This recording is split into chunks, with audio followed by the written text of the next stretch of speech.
శ్రోతలకు నా హృదయపూర్వక నమస్కారములు. మన శ్రోతలలో ఒక సోదరి ఒక ప్రశ్నను పంపటం జరిగింది. ఆ ప్రశ్న, తల్లి పిల్లలను ధర్మంగా ఎలా పెంచాలో అలా పెంచుతూ ధర్మంగా ఉండటానికి తన గృహ వాతావరణం, తన దినచర్య ఎలా చేసుకోవాలో తెలుపగలరు? మీ ప్రవచనాలు వింటున్నప్పటి నుండి నేను చాలా మార్పుకి ప్రయత్నిస్తున్నాను. కొన్ని మీరు చెప్పినట్టు ఆచరిస్తున్నప్పటికీ ఏదో తెలియని అశాంతి ఉంటున్నది. మనల్ని మనమే ఉద్ధరించుకోవాలి అని మీరు చెప్పినప్పటికీ మార్గం కనబడటం లేదు. సరైనటువంటి మార్గము వివరించగలరు? అది ఇవన్నీ వింటున్నారు. జీవన విధానం ఎలా జీవించాలి అంటే అశాంతి పోవటం లేదు, అశాంతి ఉంది. ఒక గృహస్థ జీవితం గడుపుతున్నారు, పిల్లలున్నారు, కుటుంబం ఉంది, అయినా అశాంతి ఉంటుంది.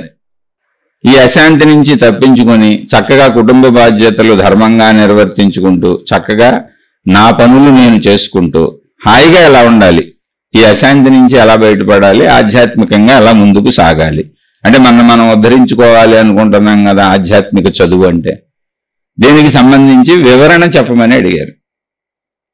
ముందు మనం తెలుసుకోవలసిన విషయం ఏంటంటే, ఈ భూమి మీద అశాంతి లేని వ్యక్తి అసలు ఉండరు. మనం దేవుళ్ళు అనుకుంటూ భూమి మీద అవతరించినటువంటి దైవావతారాలను గమనించిన ఒకసారి గమనించి చూడండి. శ్రీరామచంద్రుల వారిని తీసుకోండి. ఆయనకి చిన్నతనంలోనే 12-13 సంవత్సరాల వయసులోనే ప్రపంచాన్ని చూసి ఈ పుట్టుకలేంటి, చావులేంటి, ఈ మనుషులు పడే కష్టాలేంటి, బాధలేంటి, అసలు ఈ సృష్టి అంతా ఏంటి, ఇన్ని రకాల వ్యత్యాసాలేంటి, ఇవన్నీ గమనించి ఇవి ఏంటి అని భావన కలిగి ఆయనకి ఒక రకమైనటువంటి వైరాగ్యం కలిగింది జీవితం మీద. అప్పుడు వారి గురువు గారైనటువంటి వశిష్ఠుల వారు తత్వాన్ని బోధించారు, వశిష్ఠ గీత అని. అది ఆత్మజ్ఞానాన్ని సూచించేటువంటిది. నేనే సృష్టి ఎలా ఉంటుంది, ఇది ఎలా ఉంటుంది అవన్నీ చెప్పారు. దాన్ని వశిష్ఠ గీత అంటారు, యోగ వాసిష్టం అంటారు. దాన్నే జ్ఞానరామాయణం అనే పేరుతో నేను కొన్ని శీర్షికలు కూడా ఇప్పటికి చెప్పటం జరిగింది. అయితే ఆ శీర్షికలలో ఇంకా రాముల వారు వారికి కలిగినటువంటి వైరాగ్య భావాలనే చెబుతున్నారు, ఇంకా ముందుకు వెళ్ళలేదు. ఇంకా ఆత్మజ్ఞానం దాకా వశిష్ఠుల వారి బోధ దాకా రాలేదు. ఆ శీర్షికలు వింటూ ఉంటూ కూడా విషయం అర్థమవుతుంది. అయితే ఇది ఎందుకు చెబుతున్నానంటే, రామచంద్రుల వారికి అప్పుడు అశాంతి కలగలేదా? కలిగింది. అశాంతి అనేది ఒక శారీరక లక్షణం. ఎందులోంచి కలుగుతుంది అది? మనం అనుకున్నట్టు జరగకపోతే, మనం కోరుకున్నది జరగకపోతే, మనకు నచ్చినట్టు ఉండకపోతే, అంటే నేను అనే దానికి ఎటువంటి ఇబ్బంది కలుగుతున్నా. నేను అంటే ఎవరు? నా శరీరం, నా మనస్సు, నా బుద్ధి, నా ఆలోచనలు, నా గుణాలు, నా అహంకారము, నా ఎంటిటీ, నాకు సంబంధించినటువంటి నా వారు, నా సంపదలు, మొత్తం నాకు సంబంధించినవన్నీ నేను. ఈ నేనులో ఇన్ని ఉంటాయి. మొత్తం నా బ్రతుకుకి అవసరమైనటువంటి నా పరివారము, నా సంపదలు, నా శరీరము, నా మనస్సు, బుద్ధి, అహంకారము, ఇవన్నీ కలిపి నేను. ఆ నేనులో దేనికి ఇబ్బంది వచ్చినా నాకు అశాంతిగా ఉంటుంది. ఇది ప్రపంచంలో ముందు తెలుసుకోవాల్సింది. ఇది సహజమైన విషయం. అశాంతిని పోగొట్టుకోవడం కుదరదు. ఎందుకంటే అశాంతి అనేది కూడా శరీరానికి సంబంధించిన ఒక స్పందన. మనం ఎవరి జోలికి వెళ్లకుండా కూర్చోవచ్చు, కానీ మన జోలికి ఎవరైనా రావచ్చు. ఎందుకంటే మనం చుట్టూ ఉన్న మానవ సమాజంలో ఉన్న మన కుటుంబంలో మనుషులు ఉంటారు, వాళ్ళకి భిన్న అభిప్రాయాలు ఉంటాయి, భిన్న ఆలోచనలు ఉంటాయి, మనకు కొన్ని ఉంటాయి, వాళ్ళకు కొన్ని ఉంటాయి. ఇక్కడ తత్వాన్ని అర్థం చేసుకోవటమే ఆధ్యాత్మికత అంటే. తెలుసుకోండి, కేవలము జ్ఞానపరమైన భాషాపరమైనటువంటి విషయము, అవగాహనకు సంబంధించిన విషయము, అర్థం చేసుకునే విషయము అంతే తప్ప అక్కడ పదార్థం ఉండదు, వస్తువు ఉండదు. అక్కడి నుంచి ఏదో మార్పులు చేర్పులు చేసేయడానికి కుదరదు. ఎన్ని అర్థమైనా ఈ శరీరంతోనే జీవించాలి. అసలు అర్థం చేసుకునే అన్నీ కూడా మన ఈ శరీరంతోనే అర్థం చేసుకోవాలి. అసలు నేను అనే మన ఎంటిటీ ఈ శరీరంతో స్టార్ట్ అవుతుంది. ఈ శరీరంలో కళ్ళు చూడకపోతే నాకు కనపడదు, ఈ శరీరంలో చెవులు వినకపోతే నాకు వినపడదు, ఈ శరీరంలో ముక్కు వాసన గ్రహించకపోతే నాకు వాసనలు అసలు తెలియవు, ఈ శరీరంలో 4 రుచులు చూడకపోతే నాకు అసలు రుచులు ఏమీ తెలియదు ప్రపంచంలో. ఈ శరీరానికి స్పర్శలు ఉండి ఆ స్పర్శ మనకు తెలుస్తూ ఉండకపోతే ఎండ వాన చలి స్త్రీ పురుష శారీరక సంబంధాలు సుఖాలు స్పర్శలు ఇవేమీ తెలియవు. అంటే నేనంటే ఏంటి? ఇవన్నీ అనుభవించేవాడిని నేను. ఈ అనుభవాలే నేను. ఈ అనుభవాలలో ఇప్పుడు ఎండ బాగా ఎక్కువేస్తుంది, శరీరం ఎండను తట్టుకోలేకపోతుంది. అప్పుడు కూడా చికాగ్గానే ఉంటుంది, అశాంతిగానే ఉంటుంది. దానికి ప్రత్యామ్నాయంగా మనం ఏదైనా ఏర్పాటు చేసుకుంటాం, మన తాహతను బట్టి ఫ్యాన్ ఏర్పాటు చేసుకుంటాం, ఏసీలు ఏర్పాటు చేసుకుంటాం. ఏమీ లేని భిక్షగాళ్ళు అడుక్కునే వాళ్ళు అయితే ఏ చెట్ల కిందకి వెళ్ళి కూర్చుంటారు, నీళ్ళలో ఎండలో ఉండరు, వాళ్ళకి అశాంతిగానే ఉంది. అలా అశాంతి అనేది భౌగోళిక పరిస్థితుల్లోనూ వస్తుంది, చుట్టూ ఉన్న మనుషుల నుంచి వస్తుంది. కారణం ఏంటి అంటే నాకు కొన్ని రకాల స్పందనలు ఉన్నాయి నా శరీరానికి. నేను అంటేనే ఆ స్పందనలో. ఈ శరీరం లేకుండా, ఈ ఇంద్రియ స్పందనలు లేకుండా నేను ఉండటం కుదరదు అసలు. అందుకని ఏదో ఆధ్యాత్మిక భాషలు వినేసి ఏదో ఆత్మ ఉందని, ఏదో శక్తి ఉందని, ఎవరో దేవుడు ఉన్నాడని, ఏదో వచ్చేస్తుందని, ఇది కాక ఇంకేదో ఉంది పొందేద్దాము అనుకుంటే శరీరం లేకపోతే అసలు పొందడానికి అక్కడ ఏమీ లేదు. శరీరం ఉండి పొందే అన్ని కూడా సుఖము దుఃఖము కలిసి సాగుతూనే ఉంటాయి. మహాత్ములకైనా అలాగే సాగిని, దైవాలకైనా అలాగే సాగిని, ప్రస్తుతం ఉన్నటువంటి మహాత్ములు గురువులు సాధువులు సన్యాసులు ఎవరికైనా అలాగే సాగుతుందే. వాళ్ళు దాన్ని మనకు చెప్పట్లేదంటే. ఇప్పుడు మీరు ప్రస్తుతం ఒక మహాత్ముడిని ఎవరినైనా అనుసరిస్తున్నారు అనుకుందాం, ఆయన జీవించి ఉన్నాడు శరీరంతో అనుకుందాం. వెళ్ళి కనుక్కోండి, ఆయన కోపం రావట్లేదా, ఆయనకు ఆకలి వేయట్లేదా, ఆయన కాలకృత్యాలు తీర్చుకోవట్లేదా, ఆయనకి విసుగు కలగట్లేదా? మహాత్ముడు ఎందుకు అయ్యాడంటే ఆయన దైవ మార్గంలో వెళ్తుంటే దాన్ని మహాత్ముడని పిలిచాం మనం. ఆయనకు అన్నీ ఉన్నాయి మనలాగా. అయితే అందులో కొంతమంది చిన్న తేడా ఒకటే ఏంటంటే, కొంతమంది వివాహం చేసుకొని ఉండొచ్చు, కొంతమంది వివాహం చేసుకొని ఉండకపోవచ్చు, ఇంతే తేడా. మిగిలిన అన్ని భావాలు కోపతాపాలు అన్ని మనకు వచ్చినట్టు వస్తున్నాయి. విసుగులు బాధలు దుఃఖాలు కష్టాలు కన్నీళ్లు అన్నీ ఉన్నాయి వాళ్ళకి. కాకపోతే ఒక మహాత్ముడిగా స్టేజీ ఎక్కి లక్షల ఎందుకో వేల ఎందుకో చెబుతున్నప్పుడు తన కష్టాలు చెప్పడు, తనకేమీ కష్టాలు లేనట్టుగా ఆయన మాట్లాడుతూ ఉంటాడు. ఎందుకని? ఆయన మాట్లాడుతుంది దైవ విషయం కాబట్టి, మోసం చేయాలని కాదు. దైవీ సంబంధమైన భక్తిని పెంచే విషయమో జ్ఞానాన్ని పెంచే విషయమో ఏదో చెబుతున్నాడు ఆయన. అక్కడ ఆయనకి సంబంధించిన వృత్తి అది. ఇప్పుడు ఒక బ్యాంకు ఉద్యోగికి బ్యాంకుకి వెళ్ళాం, మన అకౌంట్లో డబ్బులు డ్రా చేసుకోవడానికి బ్యాంకుకి వెళ్ళాం. అక్కడ క్యాష్ కౌంటర్లో ఒక ఆయన కూర్చున్నాడు. ఆయనకి మనం స్లిప్ రాసి ఇచ్చి ఇదిగో 10,000 ఇమ్మని స్లిప్పో చెక్కో ఇచ్చాం, విత్డ్రా చేసాం. అంటే బ్యాంక్ నుంచి డబ్బులు తీసుకుంటున్నాం. ఇప్పుడు ఆయన మన డబ్బులు మనకి ఇస్తున్నాడు. ఆయన మనకి ఎలా కనబడుతున్నాడు? ఆయన గురించి ఏమైనా అడుగుతున్నామా? ఆయన విచారపడుతున్నాడా, బాధపడుతున్నాడా, దుఃఖపడుతున్నాడా, కష్టం ఉందా, ఇసుగుందా, ఏమన్నా మనం చూసామా? మనకెందుకు, మన పని మనం తీసుకున్నాం. పోనీ ఆయన మనకి చెబుతాడా, ఏమంటే మీరు 10,000 డ్రా చేసుకెళ్తున్నారు, నాకు చాలా విసుగ్గా ఉంది, నాకు చాలా కోపంగా ఉంది, నాకు చాలా బాధగా ఉంది, నాకు చాలా ఆకలిగా ఉంది, నాకు చాలా ఇబ్బందిగా ఉంది, ఇంట్లో మా ఆవిడ నన్ను సతాయించేస్తుంది, మా పిల్లలు నన్ను పీక్కు తింటున్నారు, మనకు చెబుతాడా? బ్యాంక్ ఉద్యోగి కాదు, ప్రపంచంలో ఎవరైనా మీరు ఎక్కడికి వెళ్ళినా మీకు ఇవన్నీ చెబుతారా? చెప్పరు. మీకు తెలుస్తుంది. మీ కుటుంబ సభ్యులు, మీ బంధువులు, మీకు ఆధారిత మనుషులు ఉన్నప్పుడు, లేదా మీ చుట్టుపక్కల సమస్యలు ఉన్నప్పుడు మీరు చూసి గ్రహిస్తారు అంతే. అలాగే మహాత్ములు దైవీ కార్యాలు వాళ్ళ వృత్తిగా పెట్టుకున్నారు, ప్రవృత్తిగా పెట్టుకున్నారు, అదే జీవితంగా పెట్టుకున్నారు, దానికి మేము అంకితమైపోయామన్నారు. కానీ వాళ్ళు మనలాగా అన్ని బాధలు పడుతున్నారు. మనలాగా అన్నం తింటున్నారంటే మనలాగా అన్నీ ఉన్నాయని అర్థం. లేకుండా ఎందుకుంటాయి? మహాత్ములందరికీ డబ్బులు అవసరం అవుతున్నాయి కదా. ఈ దైవీ కార్యాలకైనా దేవుడు ఇవ్వట్లేదు కదా డబ్బులు తెచ్చి. ఈ భగవత్ కార్యాలకో, దైవీ కార్యాలకో, ఈ మంచి పనులకో, ఈ సత్కార్యాలకో హాస్పిటల్ పెట్టొచ్చు, స్కూల్స్ పెట్టొచ్చు, పిల్లల్ని చదివించవచ్చు, అనాథాశ్రమాలు పెట్టొచ్చు, వృద్ధాశ్రమాలు పెట్టొచ్చు, ఎన్నో సత్కార్యాలు ప్రపంచవ్యాప్తంగా గొప్పగా చేస్తూ ఉండొచ్చు. అవన్నీ ఎక్కడి నుంచి వచ్చినాయి? సామాన్య సాధారణ ప్రజలు ఇచ్చినటువంటి డొనేషన్లు, దక్షిణలు, డబ్బులు, వాటిలోంచి వచ్చినాయి. కాకపోతే ఆ వృత్తిలో వెళ్ళిన వాళ్ళని మహాత్ములు అన్నాం. దైవీ సంబంధమైనటువంటి ఆధ్యాత్మిక పరమైనటువంటి విషయాలలో సాగే వాళ్ళని మహాత్ములు, సాధువులు, సన్యాసులు, గురువులు ఇలా పేర్లు పెట్టి పిలిచాం. మామూలు వాళ్ళని, దేనికి సంబంధించిన జ్ఞానం సంపాదించిన వాళ్ళని ఆ పేరులతో పిలిచాం.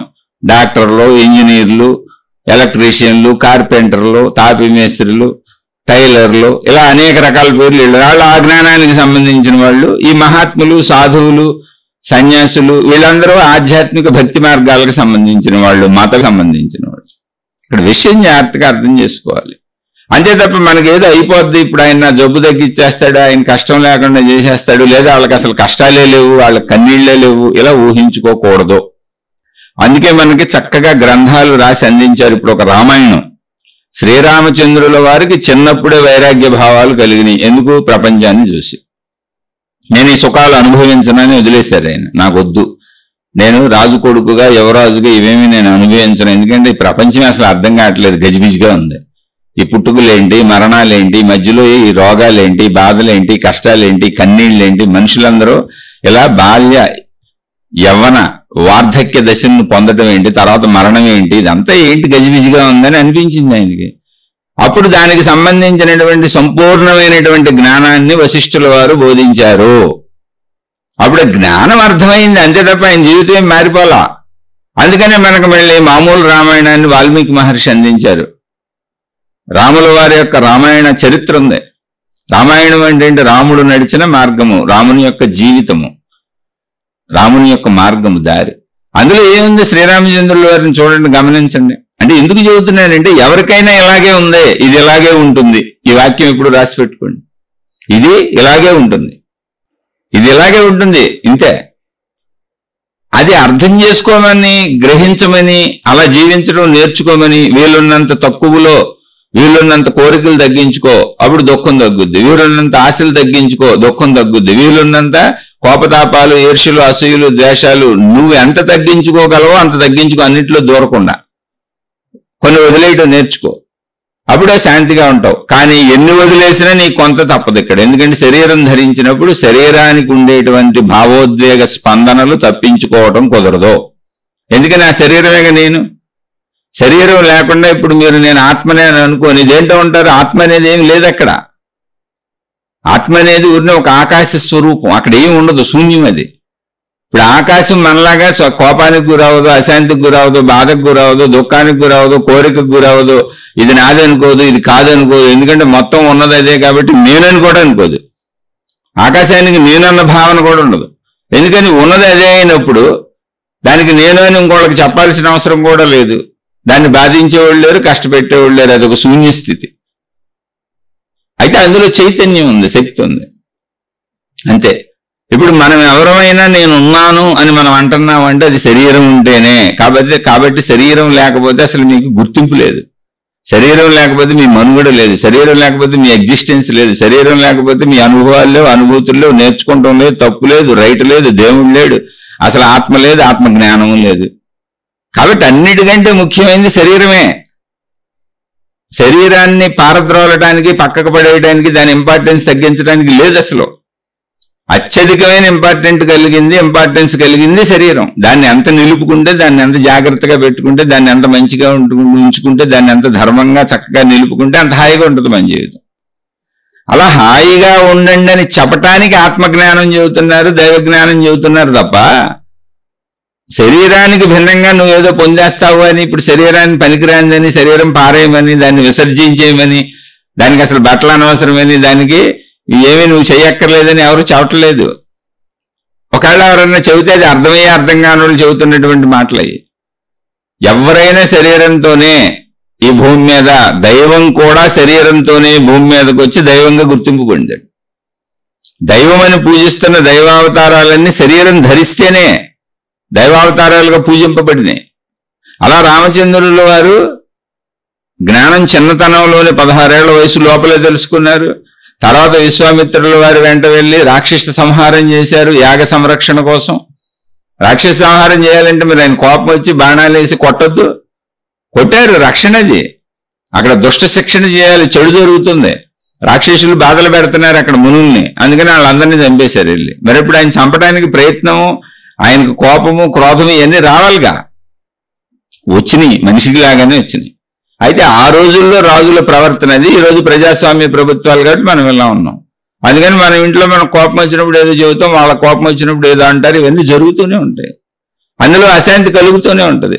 ఇప్పుడు రాముల వారు చంపుతున్నప్పుడు ఆ రాక్షసులందరికీ అశాంతి కలిగి ఉంటుంది. అలాగే మన ఎదుటోళ్ళు రాక్షసులు అయి బాధ పెడుతున్నప్పుడు విశ్వామిత్రుల వారికి వీళ్ళందరికీ అశాంతి కలిగి ఉంటుంది. ఆ అశాంతి నుంచి రక్షణకే రాముల వారి దగ్గరికి వచ్చారు. అశాంతో, బాధో, దుఃఖమో, భయమో ఏదో ఒకటి కలుగుతూనే ఉంటాయి. ఎందుకంటే శరీర స్పందనలవి. ప్రపంచంలో ఇలాగే ఉంటది, మన చుట్టూ ప్రపంచంలో మనుషులు ఉన్నారు. అప్పుడు రాక్షసులు అంటే ఎవరాళ్ళు? చెడ్డవాళ్ళు. ఇప్పుడు రాక్షసులని మనం చెప్పుకుంటున్నప్పుడు మారీచుడు, సుబాహు అనేక మంది రాక్షసులు చెడ్డవాళ్ళు. చెడ్డవాళ్ళు మంచి కార్యాలు చేసుకుంటున్న వాళ్ళని, ప్రశాంతంగా బతుకుతున్న వాళ్ళని, మునులు వీళ్ళు కదా, వీళ్ళు ఎవరి జోలికి వెళ్ళరు కదా, వీళ్ళని ఇష్టం వచ్చినట్టు ఆడిచ్చొచ్చు, అమాయకంగా ఉన్నారని వాళ్ళ మీద దాడి చేస్తున్నారు. ఇప్పుడు రౌడీలు, గోండాలు అంటున్నాం, వాళ్ళే అప్పుడు రాక్షసులు, చెడ్డవాళ్ళు. అలా రాముల వారు మళ్ళీ తర్వాత ఆ విశ్వామిత్రుల వారి యొక్క ఆజ్ఞతోనే సీతమ్మ తల్లిని వివాహం చేసుకున్నారు. సవిధనుస్సుని ఎక్కుపెట్టారు, సీతమ్మ తల్లిని వివాహం చేసుకున్నారు. వివాహం చేసుకొని రాజ్యానికి వచ్చారు. రాజ్యానికి వచ్చినాక మళ్ళీ వాళ్ళ సవతి తల్లి ఈ రాజ్యం నా కొడుకు ఇవ్వాలి, రాముడికి ఇవ్వకూడదు, కాబట్టి రాముడిని వనవాసానికి పంపేయాలని. ఏంటది? రాముల వారికి తెల్లారితే పట్టాభిషేకం, రాజ్యం నీదే అని చెప్పారు. జస్ట్ ఈ రోజు తెల్లవారితే ఆయనే ఆ రాజ్యానికి యువరాజు కాదు, ఇలా వెళ్ళిపోవాలి, రాజ్యం మాకు కావాలంది ఆమె. సరే, ఇంట్లోనే ఈ గొడవలు ఎందుకు? ఆమె నా తల్లేను, నా తండ్రి ముగ్గురు భార్యలు, ఆమె నా తల్లి లాంటిది. ముగ్గురు భార్యలు ఈ రోజు తప్పు, ఆ రోజు కాలంలో తప్పు కాదు. రాజులకి ఏవో కొన్ని ఫెసిలిటీస్ ఉన్నాయి, ఆ రోజు కాలానికి వెళ్తే కానీ అది తెలియదు. అందుకని తప్పు లెక్కకూడదు. అక్కడ విషయాన్ని అర్థం చేసుకోవాలి. ఇప్పుడు చట్టం చేసింది, చట్టం ఇప్పుడు తప్పు. ఇప్పుడు మనం బతుకుతున్న కాలంలో అది ఎప్పుడుదో 1000 సంవత్సరాల వెనక విషయం మనం మాట్లాడుకుంటుంది. సరే, ఎప్పుడైనా నా కొడుకు రాజ్యం కావాలని ఆవిడ అనుకున్నారు, అడిగారు. ఇందులో రాముడు ఏం చేయాలి? ఇంట్లో కలహాలు ఎందుకు, యుద్ధాలు ఎందుకు, అందరూ మావాళ్ళేను, మళ్ళీ మా నాన్నగారు బాధపడటం, ఈ అన్నదమ్ములు, ఈ గొడవలు ఎందుకు, నేను వనవాసానికి వెళ్ళిపోతాను, భార్యను తీసుకొని వనవాసానికి వెళ్ళిపోయారు. ఆయన ఆనందంగా వెళ్ళుంటారా? అశాంతిగానే వెళ్ళుంటారు, బాధగానే వెళ్ళుంటారు. కానీ ఇంట్లో ఉంటే అంతకంటే ఎక్కువ శాంతి, ఘర్షణలు, గొడవలు ఎందుకు, ఇవన్నీ వెళ్ళిపోయి ఉంటారు. అంటే దానికి కార్యకారణ సంబంధాలు ఏదో మహత్తులు, మహిమలు అద్దుకొని రావణాసురుడిని చంపడానికి ఇదంతా కార్యరంగం, విష్ణుమూర్తి రాముల వారిగా వచ్చారు, ఇదంతా చెప్పుకోవచ్చు. కానీ అక్కడ అనుభవిస్తున్నారుగా, రాముల వారి జీవితంలో ఇవన్నీ ఉన్నాయిగా. అక్కడి నుంచి సీతమ్మ తల్లిని అపహరించుకుపోయారు. ఇప్పుడు అరణ్యంలో ఎలా బతికారు? ఏదో నారబట్టలు కట్టుకున్నారు. అంతఃపురంలో ఉన్న ఫెసిలిటీస్ ఏమీ లేవు, అడవుల్లో ఉన్నారు.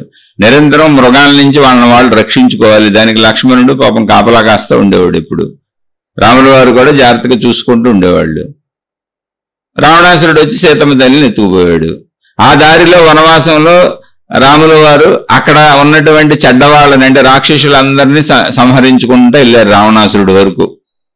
ఈ సంహరింపబడిన రాక్షసులందరూ ఎవరు అంటే ఈ వనవాసం అంటే వనం అంటే అడవి, అడవుల్లో ఉండటం. ఆ అడవుల్లో అనేక మంది మహాత్ములు, మునులు, ఋషులు, యోగులు తపస్సులు చేసుకుంటూ ఆశ్రమాలు పెట్టుకొని భార్యాపిల్లలతో ఉన్నారు.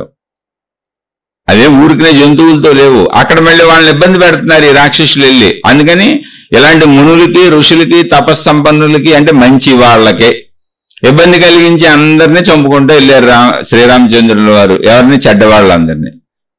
అప్పుడు రాజులే రక్షించాలి, బలవంతుడే రక్షించాలి, మంచివాడిని బలవంతుడు రక్షించాలి. ఇప్పుడు మనం చట్టం చేసుకున్నాం, పోలీసులు, కోర్టులు, వ్యవస్థ ఉంది. అప్పుడు ఆ వ్యవస్థ లేదు. ఆ వ్యవస్థ రాజే, రాజు సైన్యము. సరే, రాముల వారు ఎలాగా ఆయన రాజు కొడుకు, అవన్నీ ఆయన చేయగలడా? సమర్థత ఉంది, యుద్ధ విద్యలు వచ్చి ఆయనకి. అందుకని సంహరించుకుంటూ వెళ్ళిపోయారు. అలా వెళ్ళారని ఆయన ఏమన్నా సుఖంగా ఉన్నారు? అడవిలో సుఖం ఎందుకు ఉంటుంది? అక్కడ ఏమున్నాయి? తినడానికే ఏదో అక్కడ ఉన్నటువంటి కందమూలాల మీద ఆధారపడి ఆ దొరికిన పళ్ళు తిని బతుకుతున్నారు వాళ్ళు. అంటే ఏంటి పరిస్థితి? ఇలాగే ఉంటుందనే రామాయణం మనకు చెబుతుంది. మనం ఏం చేస్తాం? శ్రీరామచంద్రుల వారి గుడికి వెళ్ళి, సీతమ్మ తల్లి గుడికి వెళ్ళి, అక్కడ ఆంజనేయుడు, లక్ష్మణుడు వీళ్ళందరూ ఉన్న చోటకి వెళ్ళి చక్కగా గుళ్ళోకి వెళ్ళి వాళ్ళకి ప్రదక్షిణలు చేసి, మీరు ఎన్ని కష్టాలు పడితే పడ్డారు, మా కష్టాలు తీర్చండి అండి. అదేంటి మీ కష్టాలు, ఇన్ని కథలు ఎందుకు రాశారు, రామాయణాన్ని మాకు ఎందుకు అందించారు, జీవితాలు ఇలా ఉంటాయని? భగవద్ అవతారమైన నువ్వు కూడా ఇన్ని కష్టాలు పడ్డావా తండ్రి? ఓహో, అంటే జీవితంలో కష్టాలు, కన్నీళ్లు ఇవన్నీ సహజం అనమాట. నేను ఎంత మంచిగా ఉన్నా నా ఎదుటి వాళ్ళ వలన కూడా నాకు కొన్ని ఇబ్బందులు రావచ్చు అనమాట. అయితే మనకొచ్చే ఇబ్బందులు ఏంటి? సామాన్య ఇబ్బందులు. మన ఎవరు ఎత్తుకుపోతారు? మనకేం రాజ్యాలు ఉన్నాయి? మన రాజ్యాలు ఎవరు అడుగుతారు? మనది ఒక సామాన్య జీవితం. అయితే ఎంత ఎత్తులో కష్టం ఉండొచ్చో మ్యాక్సిమంలో అనుభవించి చూపించారు రామచంద్రుల వారు.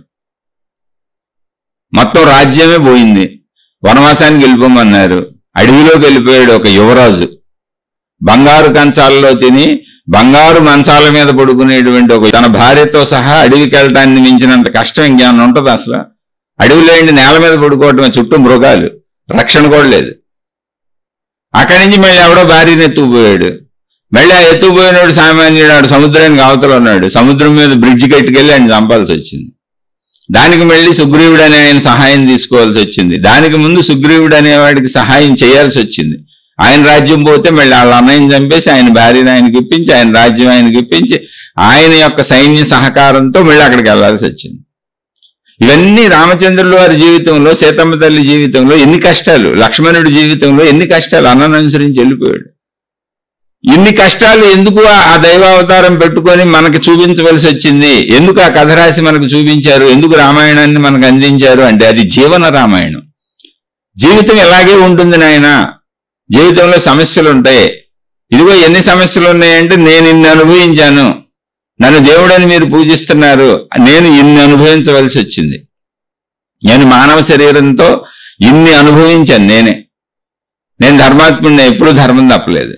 కాబట్టి జీవితంలో కొంత అనుభవించక తప్పదు.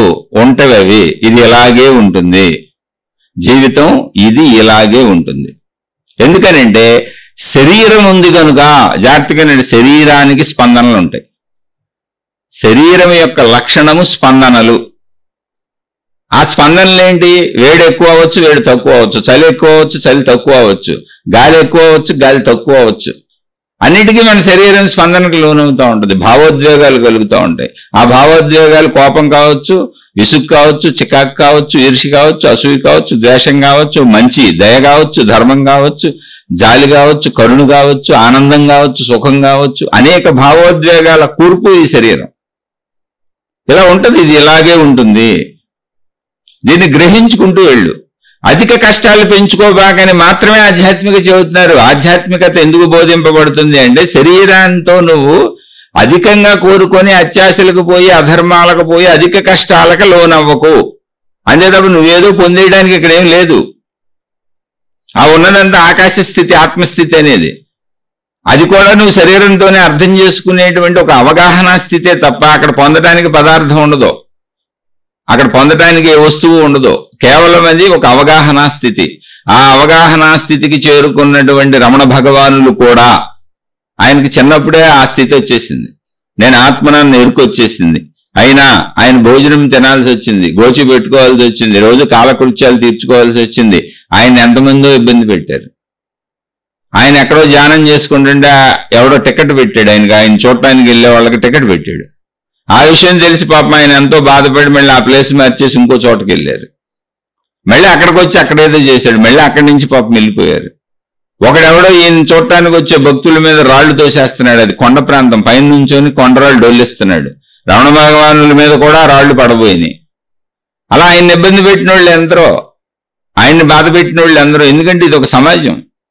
చిన్న చిత్తగా ఇవి జరుగుతూనే ఉంటాయి ఎంత ప్రయత్నించినా. మళ్ళీ ఆ రమణ భగవానులకు మోకాళ్ళ నొప్పులు వచ్చినాయి, ఆయనకి ఆరోగ్య బాధలు వచ్చినాయి, చేతి మీద క్యాన్సర్ పుండు వచ్చింది. ఇవేంటి పైకి చెప్పుకుంటున్నాయి. మొత్తం 60-70 ఏళ్ల జీవితంలో ఎన్ని వచ్చి ఉంటాయో, ఎన్నిసార్లు భోజనం లేక సృహదప్పి పడిపోయారో అవన్నీ అనుభవించారు. చీమలు ఆయన మీద పాకేసి ఆయన కుట్టుకుంటూ పోయినాయి. సరైనటువంటి వసతి లేదు, సౌకర్యం లేదు, స్నానం చేయడానికి లేదు, ఉండటానికి లేదు. ఈ ఆశ్రమం ఏర్పడి చుట్టూ ప్రజలు వచ్చి, ఇది ఎక్కడో చివరిలో జరిగిన విషయం. మొట్టమొదటంతా అడవుల్లో ఉన్నారు, ఆ దేవాలయాల్లో ఏదో మూల కూర్చొని ఉన్నారు. అసలు ఏ వసతి లేదు. శరీరం ఇంతే, ఇది ఎలాగే ఉంటుంది. దానికి అనేక బాధలు వచ్చినాయి. ఆ శరీరానికి ఎన్నో అనుభవించారు, పడ్డారు. ఆకలికి ఒకసారి ఆయన తెల్లవారుజామున లేచి రమణ భగవానులు ఏ 3-4 ఆయనకు మెలకు వచ్చి విపరీతమైనటువంటి ఆకలేసి నీరసంగా ఉండి అక్కడ పిలిస్తే ఎవరో పలకలేదు. ఆయనే వంటింట్లోకి వెళ్ళి ఇన్ని వేరుశనగ పప్పులు తెచ్చుకొని తిన్నారు.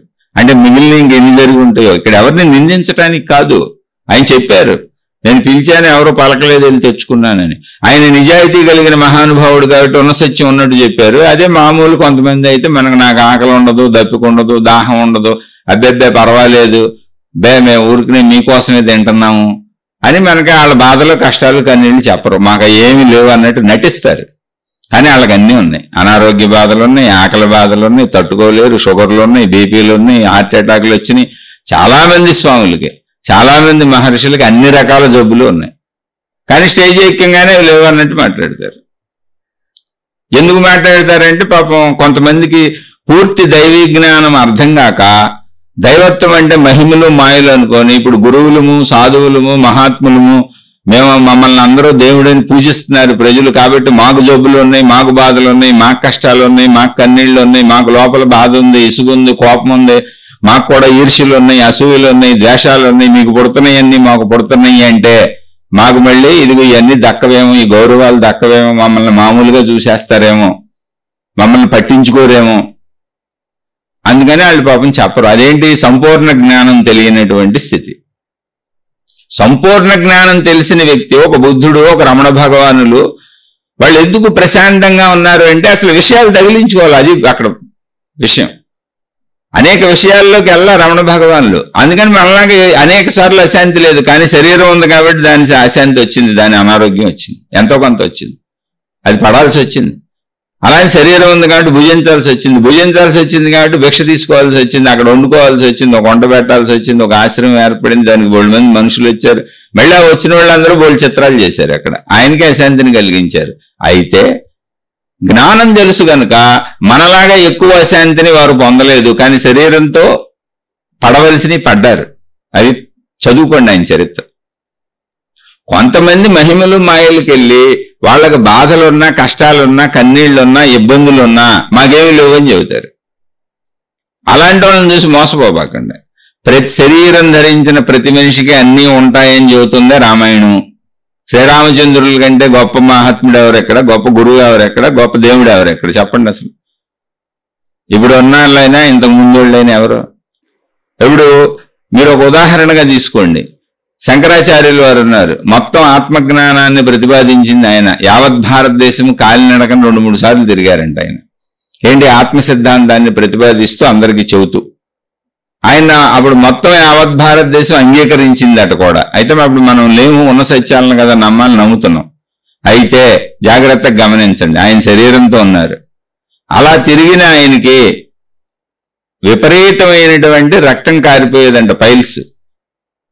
ఎంత కారిపోయేది అంటే పావు గంటకే అరగంటకే వారు కట్టుకున్నటువంటి అంగవస్త్రం, లుంగి లాంటిది మొత్తం తడిచిపోయేదండి రక్తంతో. దాన్ని శిష్యులు ఉతికి తెచ్చేవాళ్ళు, మళ్ళీ ఇంకోటి కట్టుకునేవాళ్ళు. పాపం ఎవరో నిజంగా నిజాయితీగా రాశారు, అది రాయిపోతే ఆయన దేవుడు, ఆయనకే ప్రాబ్లం లేదనుకొని వెళ్ళిపోతుంటాం మనం. ఆయన ఇప్పుడు కూడా శంకరావతారం, శంకర భగవానుడే అలా వచ్చాడని చెబుతారు, శివుడు. మరి ఆయన బాధపడ్డారు శరీరంతో.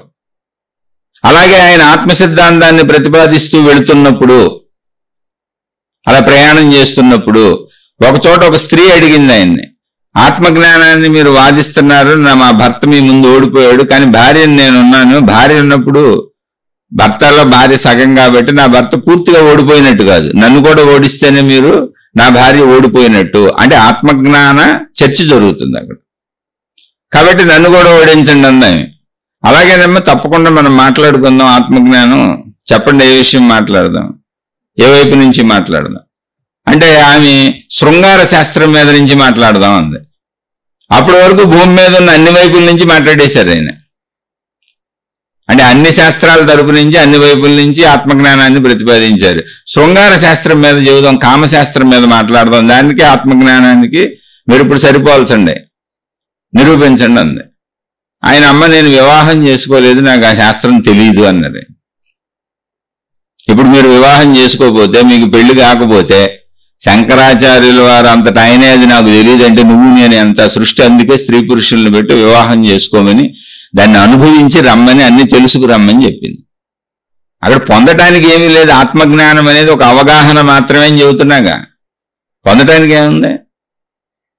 పొందటానికి ఏమీ లేదు. పలానా ఆయన నా తండ్రి, ఇది ఒక అవగాహన.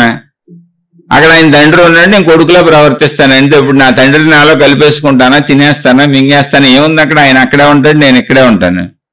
తండ్రిలా ఆయన తండ్రి కాబట్టి కొడుకులా ప్రవర్తిస్తాను, ఆయన నేను కొడుకును కాబట్టి తండ్రిలా ప్రవర్తిస్తాను. ఇది ఒక అవగాహన, ఇది బుద్ధిలో జరుగుతూ ఉంటుంది, బుద్ధిలో జరిగేటువంటి విషయం ఇది. అలా ఏ బంధమైనా అంతే, బుద్ధిలో జరిగేటువంటి విషయం. అలాగే ఆత్మ ఒక అవగాహన. తండ్రిని ఆయన మనిషి అన్న కనపడుతున్నాడు కనీసం.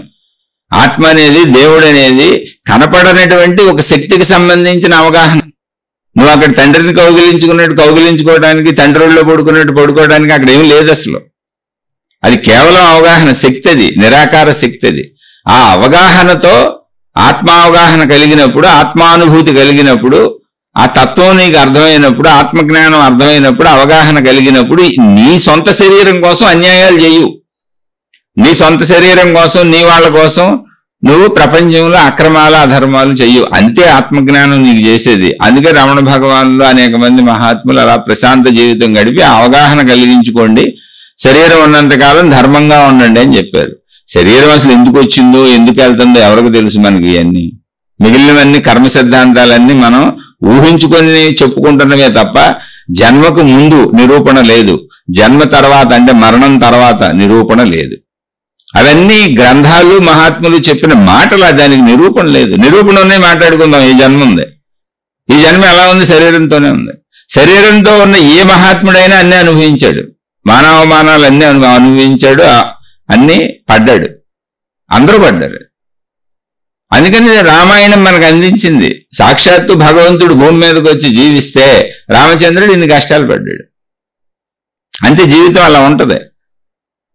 తర్వాత భార్యను ఎత్తుకుపోతే రావణాసురుడు సంహరించి మళ్ళీ వెనక్కి తెచ్చుకున్నాడు ఆయన. తర్వాత వచ్చేసాడు. సరే, తన సోదరులు అందరూ అన్నయ్య నువ్వే రాజ్యం చేయాలి, ఏదో అమ్మ తెలియక అడిగింది అని ఆవిడ కూడా నాయన నువ్వే రాజ్యం చేయాలి, ఏదో జరిగిపోయింది అన్నారు. రాజ్యం ఆయనకి ఇచ్చేశారు. అందరూ కోరుకున్నారు కాబట్టి రాజ్యం చేశారు. ఆయన రాజ్యకాంక్ష వదిలేశారు. ఎందుకని? కాంక్ష ఉంటే గొడవలు అవుతాయి. ఇప్పుడు మనకు అశాంతి ఇవన్నీ ఎక్కడి నుంచి వస్తాయంటే కాంక్షల నుంచి వస్తాయి. నాకు తగ్గట్టు అసలు వీళ్ళు ఉండాలి అనుకున్నా గొడవ అవుద్ది, అక్కడ అశాంతి వచ్చేస్తుంది. మనకు తగ్గట్టు ఎందుకుంటారు? నా భర్తో, నా భార్యో, నా పిల్లలో, నా ఇల్లు నాకు సంబంధించిందో ఎవరైనా సరే నాకు తగ్గట్టు ఉండాలి అనుకుంటే అక్కడ అశాంతి స్టార్ట్ అయిపోద్ది, దుఃఖం స్టార్ట్ అయిపోద్ది, అభద్రత స్టార్ట్ అయిపోద్ది. వాళ్ళు నాకు తగ్గట్టు ఉన్నప్పుడు ఆనందంగా ఉంటుంది, లేనప్పుడు దుఃఖంగా ఉంటుంది, చికాకుగా ఉంటుంది, కోపంగా ఉంటుంది, అశాంతిగా ఉంటుంది. ఇక అన్ని పుట్టేస్తాయి. ఇది ఇలాగే ఉంటుంది అని సత్యం తెలుసుకోవటమే జ్ఞానం, అంతే తప్ప అందులో మార్పులు చేర్పులు ఏం జరగవు, మనం ఏం చేయలేం. అయితే మార్పులు చేర్పులు చేసుకోవచ్చు ఎంతవరకు అంటే నా హృదయం వరకు. నన్ను నేను మార్చుకోవచ్చు, నన్ను నేను మంచివాడిగా ఉంచుకోవచ్చు, నాకు కోపం వచ్చింది ఆపుకోవచ్చు, ట్రై చేసి ఆపుకోవచ్చు. నాలో భావోద్వేగాలు, ఈర్ష్యలు, అసూయలు, ద్వేషాలు, కోపాలు, క్రోధాలు, లోపాలు, మోహాలు, మదాలు, మత్సరాలు ఇవన్నీ కలుగుతున్నాయి, ట్రై చేసి ఆపుకోవచ్చు. అలా ఆపుకోవచ్చని నాకు మాత్రమే ఇండివిజువల్ గా జరుగుతున్న బోధ ఆధ్యాత్మికం, అది వ్యక్తిగతం. ఒక గురువో ఒక మహాత్ముడో స్టేజీ మీద కూర్చొని, లేదా ఒక గురువో మహాత్ముడో కోట్ల మందికి ఉపన్యాసం చెప్పేస్తా ఉండొచ్చు, అక్కడ లక్షల కోట్ల మంది కూడా వింటూ ఉండొచ్చు. కానీ ఆధ్యాత్మికత ఎవరికాళ్ళకి వ్యక్తిగతం. నన్ను నేను మార్చుకోగలను, పక్కన వాళ్ళది అసలు నాకు తెలియదు. నా భర్త సంగతి అసలు నాకు అర్థం కాదు, ఆయన ఏమనుకుంటున్నాడు. నా భార్య సంగతి ఆయన లోపల ఉంది, నాకే తెలుస్తుంది. అసలు నాదే పూర్తిగా నాకు తెలియదు. ఒక 5 నిమిషాల తర్వాత ఏం ఆలోచిస్తానో నేను నాకు తెలియదు. ఇప్పుడు ఇలా అనుకుంటున్నా, మళ్ళీ నాకు ఏ ఆలోచనలు పుడతాయో, నాలో ఏ మార్పులు వస్తాయో, 5 నిమిషాల తర్వాత ఎలా ఉంటానో, మధ్యాహ్నానికి ఎలా ఉంటానో, సాయంత్రానికి ఎలా ఉంటానో, రేపటికి ఎలా ఉంటానో, అసలు ఎల్లుండికి ఉంటానో ఉండనో తెలియదు. ఇవన్నీ నా గురించి నాకే కాసేపాకి ఏం ఆలోచిస్తానో తెలీదు, కాసేపాకి ఉంటానో లేదో తెలియనప్పుడు నా చుట్టూ ఉన్న వాళ్ళందరూ నాకు అనుకూలంగా ఉండాలి, నాకు నచ్చినట్టు ఉండాలి అనుకునేది అసలు సాధ్యమా? లేదా 5 నిమిషాల తర్వాత నేను ఎలా ఉంటానో నాకే తెలియనప్పుడు అసలు నా చుట్టూ ఉన్న ప్రపంచాన్ని మార్చేస్తాను, ఉద్ధరిస్తాను, వీళ్ళందరినీ తరింపజేసేస్తాను, వీళ్ళందరికీ దారి చూపించేస్తాను, పోనీ ఇది సాధ్యమా? ఏది సాధ్యం కాదు. మరి ఎందుకండి చెప్పటం? ఇప్పుడు మీరు చెప్పటమైనా వృధా కదండి, అనవసరంగా అరిసి పాపం గొంతుపాటు చేసుకుంటున్నారు అని నన్ను కూడా అనొచ్చు మీరు. కాదు, ఒకటి సాధ్యం. ఏంటంటే నన్ను నేను అదుపులో పెట్టుకోవచ్చు. ఎవరి కాళ్ళు తనను తాను కొంతవరకు అదుపులో పెట్టుకోవచ్చు. అది కూడా ఎంతవరకు? శరీరానికి ఆహారం ఇవ్వాల్సిందే, శరీరం ఆహారాన్ని అదుపులో పెట్టడం కుదరదు. రుచుల్ని అదుపులో పెట్టుకోవచ్చు, తగినంత ఆహారం శరీరానికి బతకడానికి ఇవ్వవలసిందే. అలాగే శరీరాన్ని చలి నుంచి, ఎండ నుంచి, వాన నుంచి రక్షించుకోవాల్సిందే. శరీరాన్ని ఇతర జీవరాశుల నుంచి రక్షించుకోవాల్సిందే. ఓ పాము నుంచి, ఓ పులి నుంచి, ఓ సింహం నుంచి ఉంటే రక్షించుకోవాల్సిందే. కనీసం దోమల నుంచి అయినా రక్షించుకోవాల్సిందే. దోమ కొడితే రకరకాల జబ్బులు చస్తున్నాం, డెంగ్యూలు, మలేరియాలు ఇవన్నీ దోమల నుంచే వస్తున్నాయి. వైరస్లు, వ్యాక్సిన్లు వేసుకున్నాం మొన్నటి దాకా, మొత్తం ప్రపంచం వేసేసుకుంది వ్యాక్సిన్లు కరోనాకి సంబంధించి. మరి అలా నిన్ను నిరంతరం రక్షించుకోవాల్సిందే, లేకపోతే శరీరం ఉండదుగా. అలా భౌగోళిక పరిస్థితుల నుంచి రక్షించుకోవాలి, చుట్టూ ఉన్న వాతావరణ పరిస్థితుల నుంచి రక్షించుకోవాలి. ఇవన్నీ చేసుకుంటూ ఆధ్యాత్మిక తత్వము, జ్ఞానము ఎందుకంటే ఇది ఇలాగే ఉంటుంది అని నీకు తెలియటం కోసం. జీవితం ఇది ఇలాగే ఉంటుంది. ఎందుకని అంటే నేనేమనుకుంటున్నానో ఆయనకి తెలియదు, ఆయన ఏమనుకుంటున్నాడో నాకు తెలియదు. ఇద్దరం వేరు కాబట్టి రెండు రకాలుగా అనుకుంటాం. రెండు వేరు శరీరాలు కాబట్టి వేరు భావాలు ఉంటాయి, వేరు స్పందనలు ఉంటాయి, అన్ని వేరుగా ఉంటాయి. ఈ వేరుగా ఉండేటువంటి భార్యని, భర్తని, కొడుకుని, కూతుర్ని, తల్లిని, తండ్రిని, అన్నని, తమ్ముడిని, చెల్లిని, బంధాలన్నింటినీ ఒక చోట కలిపేద్దామంటే అసంభవం. అసలు ఏ ఇద్దరు కలవరు. మరేం చేయాలండి? ఇది ఇలాగే ఉంటుంది కనుక సర్దుకోవాలి. ఇది ఇలాగే ఉంటుందన్న సత్యం అర్థమైనప్పుడు నా భార్య నాకు అనుకూలంగా లేదు, నాకు సహకరించలేదు. అనుకూలంగా లేదు, సహకరించలేదంటే నన్ను ఇబ్బంది పెట్టి రోజు అట్లకాడలు కాల్చి వాతలు పెడుతుందని కాదు. ఏదో నేను ఒకటి చెప్పాను, ఆమె ఒకటి చెప్పింది, సింపుల్ అంతే. వంకాయ కూర వండాను నేను, వాళ్ళకి బెండకాయ వండుకుందామండి అంది. సరే. పప్పు వండాను నేను, కందిపప్పు వండాను నేను, పెసరపప్పు వండుతానండి అంది. సరే. ఏం చేయాలి ఇప్పుడు? కాఫీ పెట్టాను నేను, టీ తాగుదామండి అంది. ఏం చేయాలి? అది తప్పే ఉంది. నేను ఒకటి అంటున్నప్పుడు ఆమె ఇంకోటి అనొచ్చుగా. అదే చెప్పేది. స్వార్థం అంటే ఏంటంటే నా వైపు నుంచి ఆలోచించినప్పుడు ఆవిడ మాట్లాడేవన్నీ తప్పు కనపడుతున్నాయి. ఎందుకంటే నాకు కాఫీ కావాలి, ఆవిడ టీ పెడతానంది కాబట్టి తప్పు. కానీ ఆమెకి ఏం కావాలి? అక్కడ టీ కావాలి. అది రైటేగా ఆమె వైపు నుంచి. ఆమె టీ అంటే నువ్వు కాఫీ అంటున్నావు, ఇప్పుడు ఆవిడికి నువ్వు విరుద్ధం. కానీ నీ వైపు నుంచి చూసుకున్నప్పుడు నీకు ఆవిడ విరుద్ధం. అసలు ఇక్కడ ఆధ్యాత్మికత ఏమంటుంది అంటే, నువ్వు స్వార్థం అంటే నీ వైపు నుంచే ఎప్పుడు చూసుకోవటం మొదలు పెడితే అందరూ నీకు వ్యతిరేకంగానే కనబడతారు, అన్ని నీకు వ్యతిరేకంగానే కనబడతాయి. అందుకని వాళ్ళ వైపు కూడా అర్థం చేసుకో, వాళ్ళు కూడా నీలాంటి వాళ్ళే అని చెప్పింది. ఏమండి, వాళ్ళు కూడా నాలాంటి వాళ్ళే అని చెప్పారు కదా, మరి నేను నిరంతరం ఆ టీ ఎక్కడ తాగనండి? నాకు కాఫీ అంటే ఇష్టం కదా, ఆ టీ నేను తాగలేను కదా, నాకు ఇష్టం లేదు కదా. నిరంతరం నేను ఎక్కడ తాగుతాను? మీ ఇద్దరం ఘర్షణ ఎలా? మీరు కొన్ని నన్నే సర్దుకోమన్నారు, జీవితం అంతా టీలే తాగనా? అక్కడే ఆధ్యాత్మికత చెప్పింది ఏంటంటే, నాయన టీ తాగినా తాగపోయినా ప్రాణం పోదు, కాఫీ తాగినా తాగపోయినా ప్రాణం పోదు. ప్రాణం నిలవటానికి ఆహారం, ఇది సత్యము. ఈ సత్యంలో జీవించు, అప్పుడు ఘర్షణ లేదు కదా. టీ తాగినా కాఫీ తాగినా అని అడక్కగా సత్యంలో జీవించమని మేము చెబుతున్నాం అంతే. లేదండి నాకు కాఫీనే సత్యం, నేను గొడవ పడతానంటే అసలు నీ జోలికి మేము రాం. అప్పుడు నిన్ను స్వార్థపరుడు, వ్యసనపరుడు అన్నారు. నీది భౌతిక జీవితం. మరి ఆధ్యాత్మిక జీవితం ఏంటంటే జీవితాంతం సర్దుకుంటమేనా? వాళ్ళు కాఫీలు అంటారు, నేను టీలు అంటాను, వాళ్ళు కాదు టీలు కాదు కాఫీలే అంటారు. ఏదో ఒకటి అన్ని ఇలాగే అభిప్రాయాలు, విషయాలు అన్ని సర్దుకోవటమేనా? అది నీ ఇష్టం. సర్దుకోమని ఆధ్యాత్మికంగా చెప్పలేదే, జ్ఞానాన్ని సత్యాన్ని చెప్పింది. కాఫీ అయినా, టీ అయినా, అన్నమైనా, కూరైనా, పచ్చడైనా, పరమాన్నమైనా, ఏదైనా బ్రతకటానికి తిండి అని చెప్పింది. ఇదే ఆధ్యాత్మికంగా చెప్పింది. అలాగే మనుషులు, కుటుంబ సంబంధ బాంధవ్యాలు, ఒకరికొకరు, భార్య, భర్త, పిల్లలు, ఇంట్లో ఒకరికొకరు సహవాసంగా, తోడుగా ఒక జీవితం చక్కగా అందంగా అమర్చుకోవాలి. అందంగా ఉండదు ఇది. ఎందుకుంటుంది? నలుగురు విడివిడిగా ఉన్నప్పుడు. నలుగురు కలిసి ఒకరినొకళ్ళు అర్థం చేసుకొని సర్దుకోవటమే జీవితం, కుటుంబ జీవితం. ఇప్పుడు ఈ నలుగురు లేరు, ఒక్కడవే ఉన్నావు లేదా ఒక్కదానివే ఉన్నావు, 100 ఏళ్ళు ఏం చేస్తావు చెప్పి? ఎలా బతుకుతావు? నలుగురు ఉంటే బెటరా లేకపోతే బెటరా? నువ్వు ఒక్కళ్ళే బతకాలంటే మరి నీకు ఆదాయ వనరు ఉండాలి, నువ్వే అన్ని చేసుకోవాలి. నీకు అనారోగ్యం వచ్చినా, బాధ వచ్చినా, నీకు కూరగాయలు కావాల్సి వచ్చినా, నీకు కిరాణా సరుకులు కావాలి, మొత్తం నీకు నువ్వే చూసుకోవాలి. అలా ఉన్నోళ్ళు ఉన్నారుగా, ఒక్కళ్ళే ఉన్నోళ్ళు ఉన్నారు, వాళ్ళేం సుఖపడతారు వాళ్ళు. మళ్ళీ వాళ్ళు ఎవరి మీద ఆధారపడతారు? ఆ రిక్షావాడిని పిలిచి ఇది తెచ్చిపెట్టమని, ఈయన పిలిచి అది తెచ్చిపెట్టమని, వాళ్ళని పిలిచి ఇది తెచ్చిపెట్టమని, ఆళ్ళల్లో ఏళ్ళల్లో మమ్మల్ని చూడండి అని, మాకు వృద్ధాప్యం వచ్చింది ఇప్పుడు వృద్ధాశ్రమాలు, అనాథాశ్రమాలు మమ్మల్ని చూడండి అని. ఎక్కడైనా సాగుంది, నువ్వు ఇంకోళ్ళ మీద ఆధారపడుతూ ఉంది. అందుకే మహాత్ములు ఏం చేశారంటే, ఇది సృష్టి చేసిన ఏర్పాటును తప్పించుకోవటం కుదరదు కనుక కుటుంబ వ్యవస్థను ఒకటి ఏర్పాటు చేసుకుందాం, ఉన్నంతలో బెస్ట్ అది. ఎందుకంటే శారీరక కోరికల అవసరం ఉంది. అది స్త్రీకి పురుషుడు, పురుషుడికి స్త్రీ ఉంటేనే తీరుతుంది. మిగిలిన ఇంద్రియ కోరికలన్నీ వేరే విధంగా తీర్చుకోవచ్చు. కానీ ఒక్క శారీరక కోరిక మాత్రం ఖచ్చితంగా స్త్రీ పురుషులిద్దరు కలిసి ఒక చోట ఉండాలి, ఉంటేనే తీరుతుంది, లేకపోతే తీరదు. అందుకని ఈ శారీరక కోరికలు చక్కగా ధర్మంగా తీర్చుకోండి, తప్పులు చేయకుండా. తద్వారా పిల్లలు కలుగుతారు. పిల్లల్ని పెంచండి, పెద్ద చేయండి. పిల్లల్ని కనడంగా చక్కగా ఇష్టపూర్వకంగా చేయండి. ఎందుకంటే సృష్టి నడకది, ముందుకు నడకది, వాత్సల్యం ఉంటుంది. ఇప్పుడు ఆ పుట్టిన పిల్లలేమి మళ్ళీ మనం కన్నాం కదా అని మనకు అనుకూలంగా ఉండరు. ఎందుకని? వ్యక్తి వ్యక్తిగత జీవులు, స్వతంత్ర జీవులు. ఒక జీవి ఇంకో శరీరం ధరించినప్పుడు తన శరీరానికి అనుకూలంగా ఆలోచించుకుంటుంది ఆ జీవి. అది సహజం, ఇదంతా సహజం. ఇది ఇలాగే ఉంటుంది. ఏ విషయం తెలుసుకోండి, ఇది ఇలాగే ఉంటుంది, సహజం. నా కొడుకు తన శరీరానికి అనుకూలంగా ఆలోచిస్తాడు, నా కూతురు తన శరీరానికి అనుకూలంగా ఆలోచిస్తాడు. ఎందుకని? తనకు తెలుస్తుంది తన శరీర అనుభూతులే, తన శరీర భావాలే, తన శరీర దుఃఖాలే, తన శరీర కోరికలే. తనకేం తెలుస్తాయి? మనకేం తెలుస్తాయి? మనకు సంబంధించినవి తెలుస్తాయి. అప్పుడు వాళ్ళు ఎలా ఉండాలనుకుంటారు? ఏం కోరుకుంటారు? వాళ్ళ అనుభూతులకు అనుగుణంగా కోరుకుంటారు. కాబట్టి చుట్టూ ఉన్న మన కూడా ఇంట్లో వాళ్ళు ఏం కోరుకుంటారు? వాళ్ళకు అనుకూలంగా కోరుకుంటారు.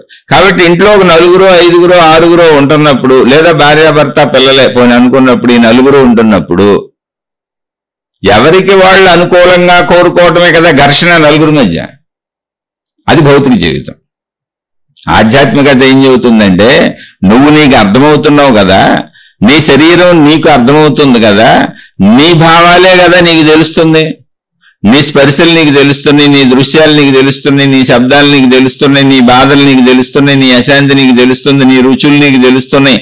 అన్నీ నీ శరీర భావాలే నీకు తెలుస్తున్నాయి. మీ ఆయనే గాని మీ పిల్లలే గాని శరీర భావాలు నీకు తెలుస్తున్నాయా? కొన్ని మనోభావాలు నీకు తెలుస్తాయా? అవకాశం ఉంది? అసలు శరీర భావాలే తెలియకపోతే లోపల మనోభావాలు ఎక్కడ తెలుస్తాయి? కొన్ని వాళ్ళ ఆలోచనలు తెలుస్తాయా? తెలివిగా అసలు నీ సొంత ఆలోచనలు 5 నిమిషాల తర్వాత ఏం ఆలోచిస్తావో తెలియకపోతే వాళ్ళ ఎక్కడ తెలుస్తాయి? అందుకని ఏమంటుందంటే, నీకు ఎలా తెలుస్తున్నాయో వాళ్ళందరే వాళ్ళకే తెలుస్తున్నాయి కనుక వాళ్ళు ఎదుటి వాళ్ళకు కూడా ఇలా ఉంటుందని ఆలోచించలేక ఘర్షణ పడుతున్నారు. నీకు జ్ఞానం చెబుతున్నావు, ఆధ్యాత్మిక జ్ఞానం ఇదే కనుక ఎదుటి వాళ్ళకు కూడా ఇలా అనిపిస్తుంది అనే ఉద్దేశం నువ్వు గ్రహించి, నువ్వు జ్ఞానం తెలుసుకొని, జ్ఞానం నీకు తెలుసు కనుక నువ్వు సర్దుకొని వీలైతే ఎదుటి వాళ్ళకు అనుకూలంగా ఉండన్నారు. దాన్ని త్యాగము, ప్రేమ అని చెప్పారు ఆధ్యాత్మికతలో. దాన్నే దయ, జాలి, కరుణ అని చెప్పారు. ఎలా కుదిరితే అలా వ్యక్తపరచు అక్కడ పరిస్థితిని బట్టి. వాళ్ళు కుటుంబ సభ్యులా బయట వాళ్ళ అనేది అనవసర విషయం. ఎందుకని జ్ఞానం తెలిసిన వాడు జ్ఞానం తెలియని వాడితో ప్రవర్తించేటప్పుడు జ్ఞానం తెలిసిన వాడేగా తెలిసినట్టు ప్రవర్తించాలి. అందుకని ఆధ్యాత్మికత జ్ఞానం, కేవలం జ్ఞానం. అది నీ కోరికలు తీర్చే కల్పతరువు, కామధేనువు కాదు. అది దేవుడు కేవలం జ్ఞానస్వరూపం. నీ కోరికలు తీర్చే కల్పతరువు, కామధేనువు దేవుడు కాదు. నువ్వేదో క్షేత్రాలకు వెళ్తే కోరికలు తీరిపోతాయి, మంత్రాలు చదివితే కోరికలు తీరిపోతాయి, ఈ పాటలు పాడితే కోరికలు తీరిపోతాయి, ఈ పూజలు చేస్తే కోరికలు తీరిపోతాయి, ఈ హోమాలు చేస్తే కోరికలు తీరిపోతాయి, ఈ యజ్ఞాలు చేస్తే కోరికలు తీరిపోతాయి, ఇదిగో ఈ మతంలో ఈ ప్రార్థనలు అయితే ఎక్కువ తీరిపోతాయి, ఈ దేవుడు అయితే ఎక్కువ చేసేస్తాడు అనుకుంటే నువ్వు చిత్తభ్రాంతిలో ఉన్నావు. నీలాంటి దేవుణ్ణి ఊహించుకుంటున్నావు. నీలాంటి దేవుడైతే ఏముంటది? ఇప్పుడు శ్రీరామచంద్రుల వారు రామాయణంలో మనలా శరీరం ధరించి వచ్చారు, అదిగో ఆయన మనలా బతికేశారు. అక్కడెక్కడ మహిమలు ఉన్నాయి? మహిమలు ఎక్కడున్నాయి చెప్పండి? అసలు చాలా సాధారణ జీవితం జీవించుకుంటూ వెళ్ళారు, కష్టాలు పడ్డారు, బాధలు పడ్డారు. కాకపోతే తనలో ఉన్న జ్ఞానం ధర్మ ప్రవృత్తిగా మారింది. ఎందుకంటే ఆయన చిన్నతనంలోనే ఆత్మజ్ఞానం తెలిసేసుకున్నారు 16 ఏళ్ల లోపే. ఆయన రాజకుమారుడు గనక ఆయనలో ఉన్న శౌర్యం, ప్రతాపం, తన భార్యను రక్షించుకునేలా, ఇతరులను కూడా రక్షించి ఆ చెడ్డవాళ్ళని శిక్షించేలా ఆయనలో ప్రతాపం ఉంది. కానీ కష్టాలు తప్పలేదే, బాధలు తప్పలేదే. శరీరం ధరించినప్పుడు అందరికీ అవి ఉన్నాయి. అక్కడ మహిమల మాయలేం లేదే. ఆయన సముద్రం మీద బ్రిడ్జ్ కట్టుకెళ్ళారు, మహిమతో గాలిలో ఎగిరెళ్ళిపోలేదే.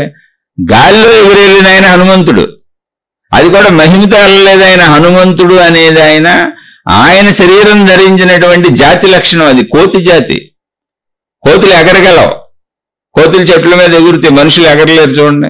కనుక ఆ జాతిలో ఆ నిపుణత ఉంది కనుక ఆయన తనకున్న శౌర్య ప్రతాపాలతో ఇటు నుంచి అటు దాటగలిగారు.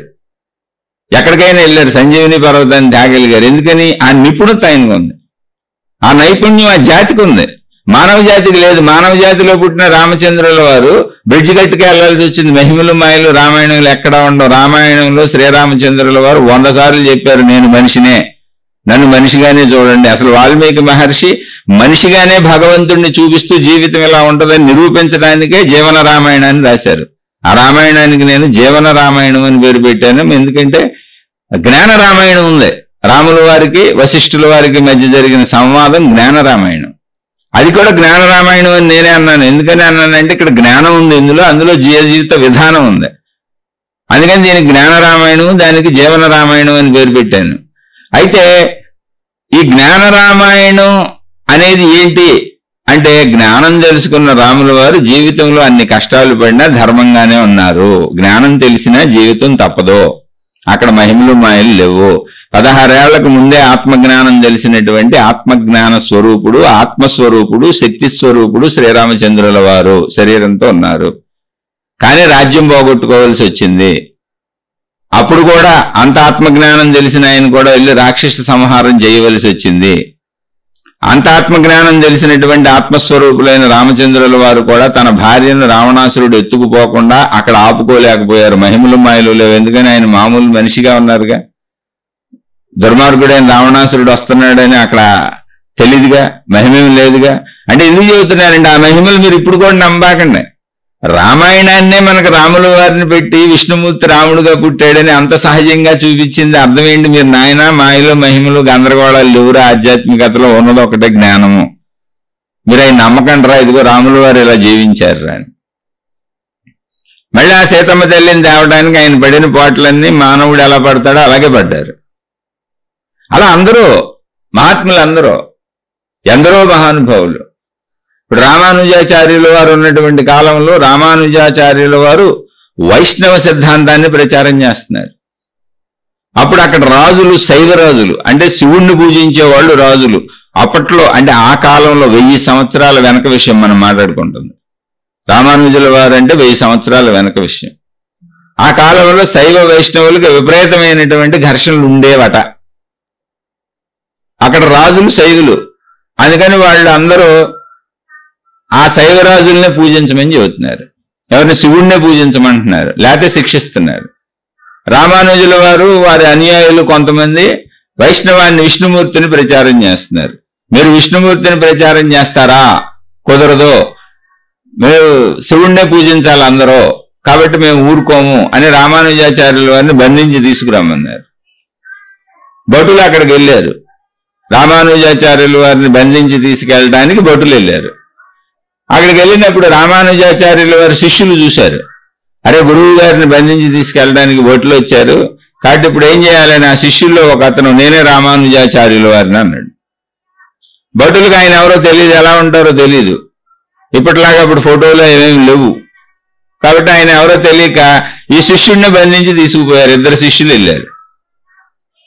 ఒక శిష్యుడిని బంధించి పట్టుకుపోయారు. రామానుజాచార్యుల వారిని నేనే అన్న శిష్యుడిని బంధించి పట్టుకుపోయారు. రాజు ముందు ప్రవేశపెట్టారు. ఏమయ్యా, నువ్వు వైష్ణవాన్ని ప్రచారం చేస్తున్నావు? అవును. నువ్వు రామానుజాచార్యుల వారు? అవును. మేము శివుణ్ణే ఆరాధించాలని చెబుతున్నాం కదా ఈ రాజ్యంలో. లేదు, నేను విష్ణువునే నమ్ముతున్నాను, ఆయనే నిజమైన దేవుడని ఆయన అన్నారు. ఏదో నేను ఊరికనే నా భాషలో చెబుతున్నాను. ఘర్షణ జరిగింది. అప్పుడు ఆయన అన్నాడు, రామానుజాచార్యుల వారు కళ్ళు పొడి చేయండి అన్నాడు. ఎవరు? ఆ శిష్యుణ్ణి రామానుజాచార్యుల వారు అనుకొని అతను కళ్ళు పొడి చేశారు. అంత దారుణాలు జరిగాయి. ఏంటి? ఇప్పుడు ఒక దేవుణ్ణి నమ్ముకొని వెళ్తున్నటువంటి ఒక గురువు యొక్క శిష్యుడైన, అంటే ఇది ఎందుకు చెబుతున్నానంటే ఎంత సహజంగా ఉన్నాయో కాలంలో జరిగాయి చూడండి. అక్కడ విష్ణుమూర్తి వచ్చి ఆయన కళ్ళు రక్షించలేదు. మహిమలు మాయలు అంటే నేను విష్ణుమూర్తిని తక్కువ చేయట్లా, మహిమలు మాయలు కోరుకోబాకండి. అలానే శివుడు వచ్చి ఆ రాజుకు చెప్పలేదు, ఎందుకురా ఆయన అంత హింసిస్తావు, నేను విష్ణుమూర్తి ఒకటే అని. ఇవి మనం మాట్లాడుకుంటానికి బాగుంటాయి. ఎందుకని ఇవన్నీ జరగలేదంటే ఈ దేవుళ్ళందరూ మనం సృష్టించుకున్నోళ్ళు. నేను ఏ దేవుణ్ణి కించపరచట్లేదు, అది ఒక శక్తి. ఆ శక్తిని చేరటానికి వివిధ మార్గాలను వివిధ మహాత్ములు చూపించారు. అందులో విష్ణుమూర్తి ఒక ఆయన, శివుడు ఒక ఆయన. అక్కడ మార్గంలో ప్రయాణించకుండా ఆ దైవత్వాన్ని, ఆత్మతత్వాన్ని, అనంతాత్మతత్వాన్ని, విష్ణువు యొక్క, శివుడి యొక్క సంపూర్ణమైనటువంటి స్వరూపాన్ని, అనంత ఆత్మస్వరూపాన్ని తెలుసుకునే ప్రయత్నం చేయకుండా వాళ్ళు ఆకార పూజలు పెట్టుకొని, ఆకార పూజల్లో కూడా విధానాలు ఏదో పెట్టుకొని మాదే గొప్ప మాదే గొప్ప అని కొట్టుకు చచ్చారు. బలం ఉన్నోడు బలహీనుడి మీదకి దాడికి వెళ్ళాడు. ఇప్పుడు జరుగుతుంది అదేగా మతాలన్నీ. అందుకని ఇది ఇంతే, జీవితం ఇలాగే ఉంటుంది. ఒకవేళ వీళ్ళు అనుకున్నట్టు ఆ మతాలకు ఆధారమైన దేవుళ్ళు ఉంటే ఇవన్నీ ఆపాలి కదా, ఇప్పుడు కూడా ఆపాలి కదా. ఇప్పుడు మతాలతో కొట్టుకు చేస్తున్నారు, ఆ దేవుళ్ళు వచ్చి ఆపొద్దు. అలా నేను దేవుడు లేడంటలా. దేవుడు అనేది జ్ఞానస్వరూపము, దేవుడు అనేది ఒక స్థితి, దేవుడు అనేది సంపూర్ణ మొత్తానికి ఆధారభూతమైనటువంటి శక్తి. దానికి ఒక ప్రత్యేకమైన ఇంట్రెస్ట్ ఉండదు, ప్రత్యేకమైన గుణం ఉండదు, ప్రత్యేకమైన స్వభావం ఉండదు, ప్రత్యేకమైన ఏది ఉండదు. అవన్నీ శరీరం ధరించినటువంటి మానవులకే ఉంటాయి. ఒకవేళ ప్రత్యేకమైనది ఏదైనా ఉంటే శరీరం ధరించినటువంటి దేవుడికి ఆ ప్రత్యేకత ఉంటుంది మళ్ళీ. అందుకే ఆ దేవుడి పేరు మీద మతాలు ఏర్పడినాయి. ఇక్కడ అర్థం చేసుకోవాలి, అది ఒక జ్ఞానస్థితి, ఒక అద్భుతమైన జ్ఞానస్థితి. మనం అర్థం చేసుకొని గ్రహించుకోవలసినటువంటి అదొక అద్భుతమైన అనంత జ్ఞానస్థితి. అది ఇంకా అర్థం అవ్వాలంటే ఆకాశ స్థితి. అక్కడ శూన్యము ఖాళీ తప్ప ఏమీ ఉండదు. ఆ శూన్యము ఖాళీ అంటే ఏమీ లేదని నువ్వు అనుకుంటున్నావేమో, కాదు, అది సంపూర్ణము. దేంతో? శక్తితో. అది శక్తి. ఇప్పుడు రామానుజాచార్యుల వారు ఆయన కాదని తెలిసింది, ఎందుకంటే కళ్ళు పొడవంగానే రామానుజ గురుదేవ అని అరిశాడు అతను, ఆ బాధ తట్టుకోలేక. అప్పుడు అర్థమైంది వాళ్ళకి, అమ్మ ఈయన రామానుజుడు కాదు, రామానుజుడు వేరే ఆయన, మళ్ళీ ఆయన పట్టుకోండి అన్నారు. అప్పుడు రామానుజుల వారు అక్కడి నుంచి వేరే చోటకి వెళ్ళిపోయారు. కొంతకాలం వెళ్ళిపోయి మళ్ళీ అక్కడే, అంటే ఇక్కడ నేను రామానుజుల వారిని తక్కువ చేయాలను, ఇంకొకళ్ళని ఎక్కువ చేయాలని అసలు విషయమే కాదు. ప్రాక్టికల్ గా ఎవరైనా సరే దుర్మార్గులు దుష్టులు వచ్చినప్పుడు తప్పుకోవాల్సి వచ్చింది. మహిమలు మాయలు చేయటం కుదరలేదు అక్కడ, ఎవరికైనా తప్పుకోవాల్సి వచ్చింది.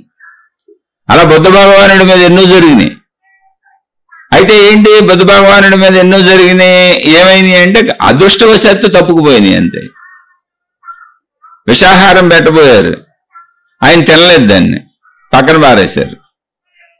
తినుంటే చనిపోయారు. ఆయన లాస్ట్లో చనిపోయింది కూడా ఏదో విషపూరితమైన ఆహారం తిని, అదైతే కావాలని పెట్టబడింది కాదు, అది పదార్థంలో ఏదో అలా ఆయనకి నచ్చినటువంటి ఆయన శిష్యుడు, పాపం ఆయన ఇష్టపడేటువంటి శిష్యుడే ఆతిథ్యానికి పిలిచాడు ఇంటికి. అతను ఏదో వండిన వంటల్లో తేడా వచ్చింది, అది తిని ఆయన ఆ బాధతోనే చనిపోయారు, శరీరం వదిలిపెట్టారు. అప్పుడు ఆ మహిమే లేదు, ఆయనైనా సరే తినకూడదు తింటే అది విషాహారం అయిపోతే ఆయన చనిపోవాల్సి వచ్చింది, శరీరం వదలాల్సి వచ్చింది. అలా ఎవరి జీవితాలలో అయినా ఒక సామాన్యతే ఉంది. శరీరం ధరించిన అందరికీ ఒక సామాన్యతే ఉంది. ఆ సామాన్యతను మనం అనుభవించాల్సిందే. అయితే ఆధ్యాత్మికం ఎందుకు, ఈ జ్ఞానం ఎందుకు, ఈ సామాన్యతనే అందరూ అనుభవించాల్సిందే అన్నప్పుడు ఆధ్యాత్మికతను ఏం చేసుకుంటాం అంటే, ఆధ్యాత్మికత జ్ఞాన రూపంలో మనకు అర్థమైనప్పుడు మన దుఃఖ స్థాయి తగ్గుద్ది, మనలో ఉన్నటువంటి చెడు గుణాల స్థాయి తగ్గుద్ది, మనలో కలిగేటువంటి భావోద్వేగాల స్థాయిని అదుపు చేసుకోవచ్చు. అది కూడా మనం ప్రయత్నిస్తే, లేకపోతే కుదరదు. ఇప్పుడు ఎంత జ్ఞానం తెలుసుకున్నా ఎన్నున్నా, ఇప్పుడు రావణాసురుడికి మొత్తం జ్ఞానం ఉంది, సంపూర్ణమైన వేద విజ్ఞానం ఉంది, ప్రపంచంలో ఉన్నటువంటి జ్ఞానం ఏదుందో మొత్తం ఆయనకు తెలుసు. ఆయనే చెప్పాడు నాకు తెలుసని. ఇప్పుడు కూడా శివభగవానుడి మీద రాసినటువంటి స్తోత్రాలలో రావణ స్తోత్రమే అద్భుతమైంది. రావణ స్తోత్రమే గొప్పగా ఉంటుంది. అన్ని స్తోత్రాలు చేశాడు, దేవుళ్ళని ప్రత్యక్షం చేసుకున్నాడు, భక్తి తెలుసు, జ్ఞానం తెలుసు, సర్వం తెలుసు.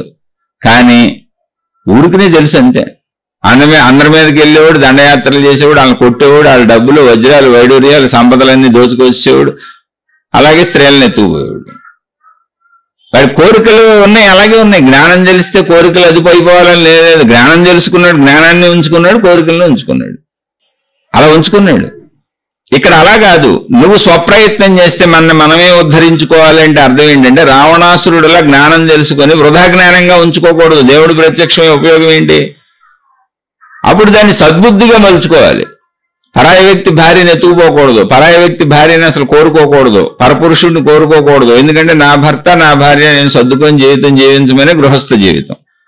ఒకవేళ సరిపోలేదు, సుఖాలు సరిపోలేదు, భర్త ఇచ్చే సుఖం సరిపోలేదు, భార్య ఇచ్చే సుఖం సరిపోలేదు, నాయన ధర్మంగా చెప్పారు కదరా, అంతే ఎక్కడ ఉంది సరిపోవడానికి, సుఖాలు ఎలాగే ఎడుత్తి శరీరం వదిలేస్తాం ఏదో రోజుకి. అదే ఆధ్యాత్మిక జ్ఞానం.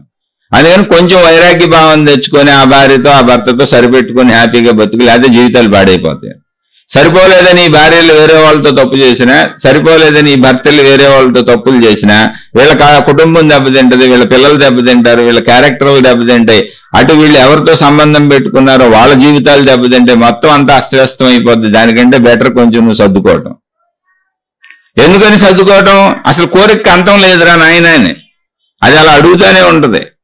అందుకని సర్దుకో, ఉన్నంతలో సర్దుకో, జాగ్రత్తగా ఉండు అని చెప్పారు. అది ధనమైనా అంతే, స్త్రీ పురుష సంబంధాలైనా అంతే, ఎటువంటి వనరులు వసతులైనా అంతే. మనకు పుట్టిన పిల్లలు, మనకు ఉన్నటువంటి కుటుంబ వాతావరణం, మనకున్న వనరులు వసతులు, మనకున్న తెలివి, మన పిల్లల తెలివి, మన కుటుంబ సభ్యుల తెలివి, ఏది ఉంటే అది అంతే. తక్కువ మార్కులు వస్తే తక్కువ, ఎక్కువ మార్కులు వస్తే ఎక్కువ, ఇదే మనకుందే. ఇది ఇలాగే ఉంటుంది, ఎవరితో పోల్చుకోవద్దు. ఇది ఇలాగే ఉంటుంది, జీవితం ఇంతే. ఇది జీవితం ఇలాగే ఉంటుంది. శరీరం ధరించినటువంటి ఎవరికైనా ఇది ఇలాగే ఉంటుంది. ఎవరికి లేదు? మహాత్ములందరి చరిత్రలు చదవండి. సాక్షాత్తు యేసుక్రీస్తుల వారిని సెలవేసి చంపేశారు, సెలవు కొట్టేశారు. బతికున్న మనిషికి చక్కగా పెట్టి మేకులు కొట్టేశారు. ఎంత దారుణం అంటే ఆ రోజుల్లో అది ఉంది. ఆ రోజుల్లో మరణశిక్షలు అలాగే ఉన్నాయి.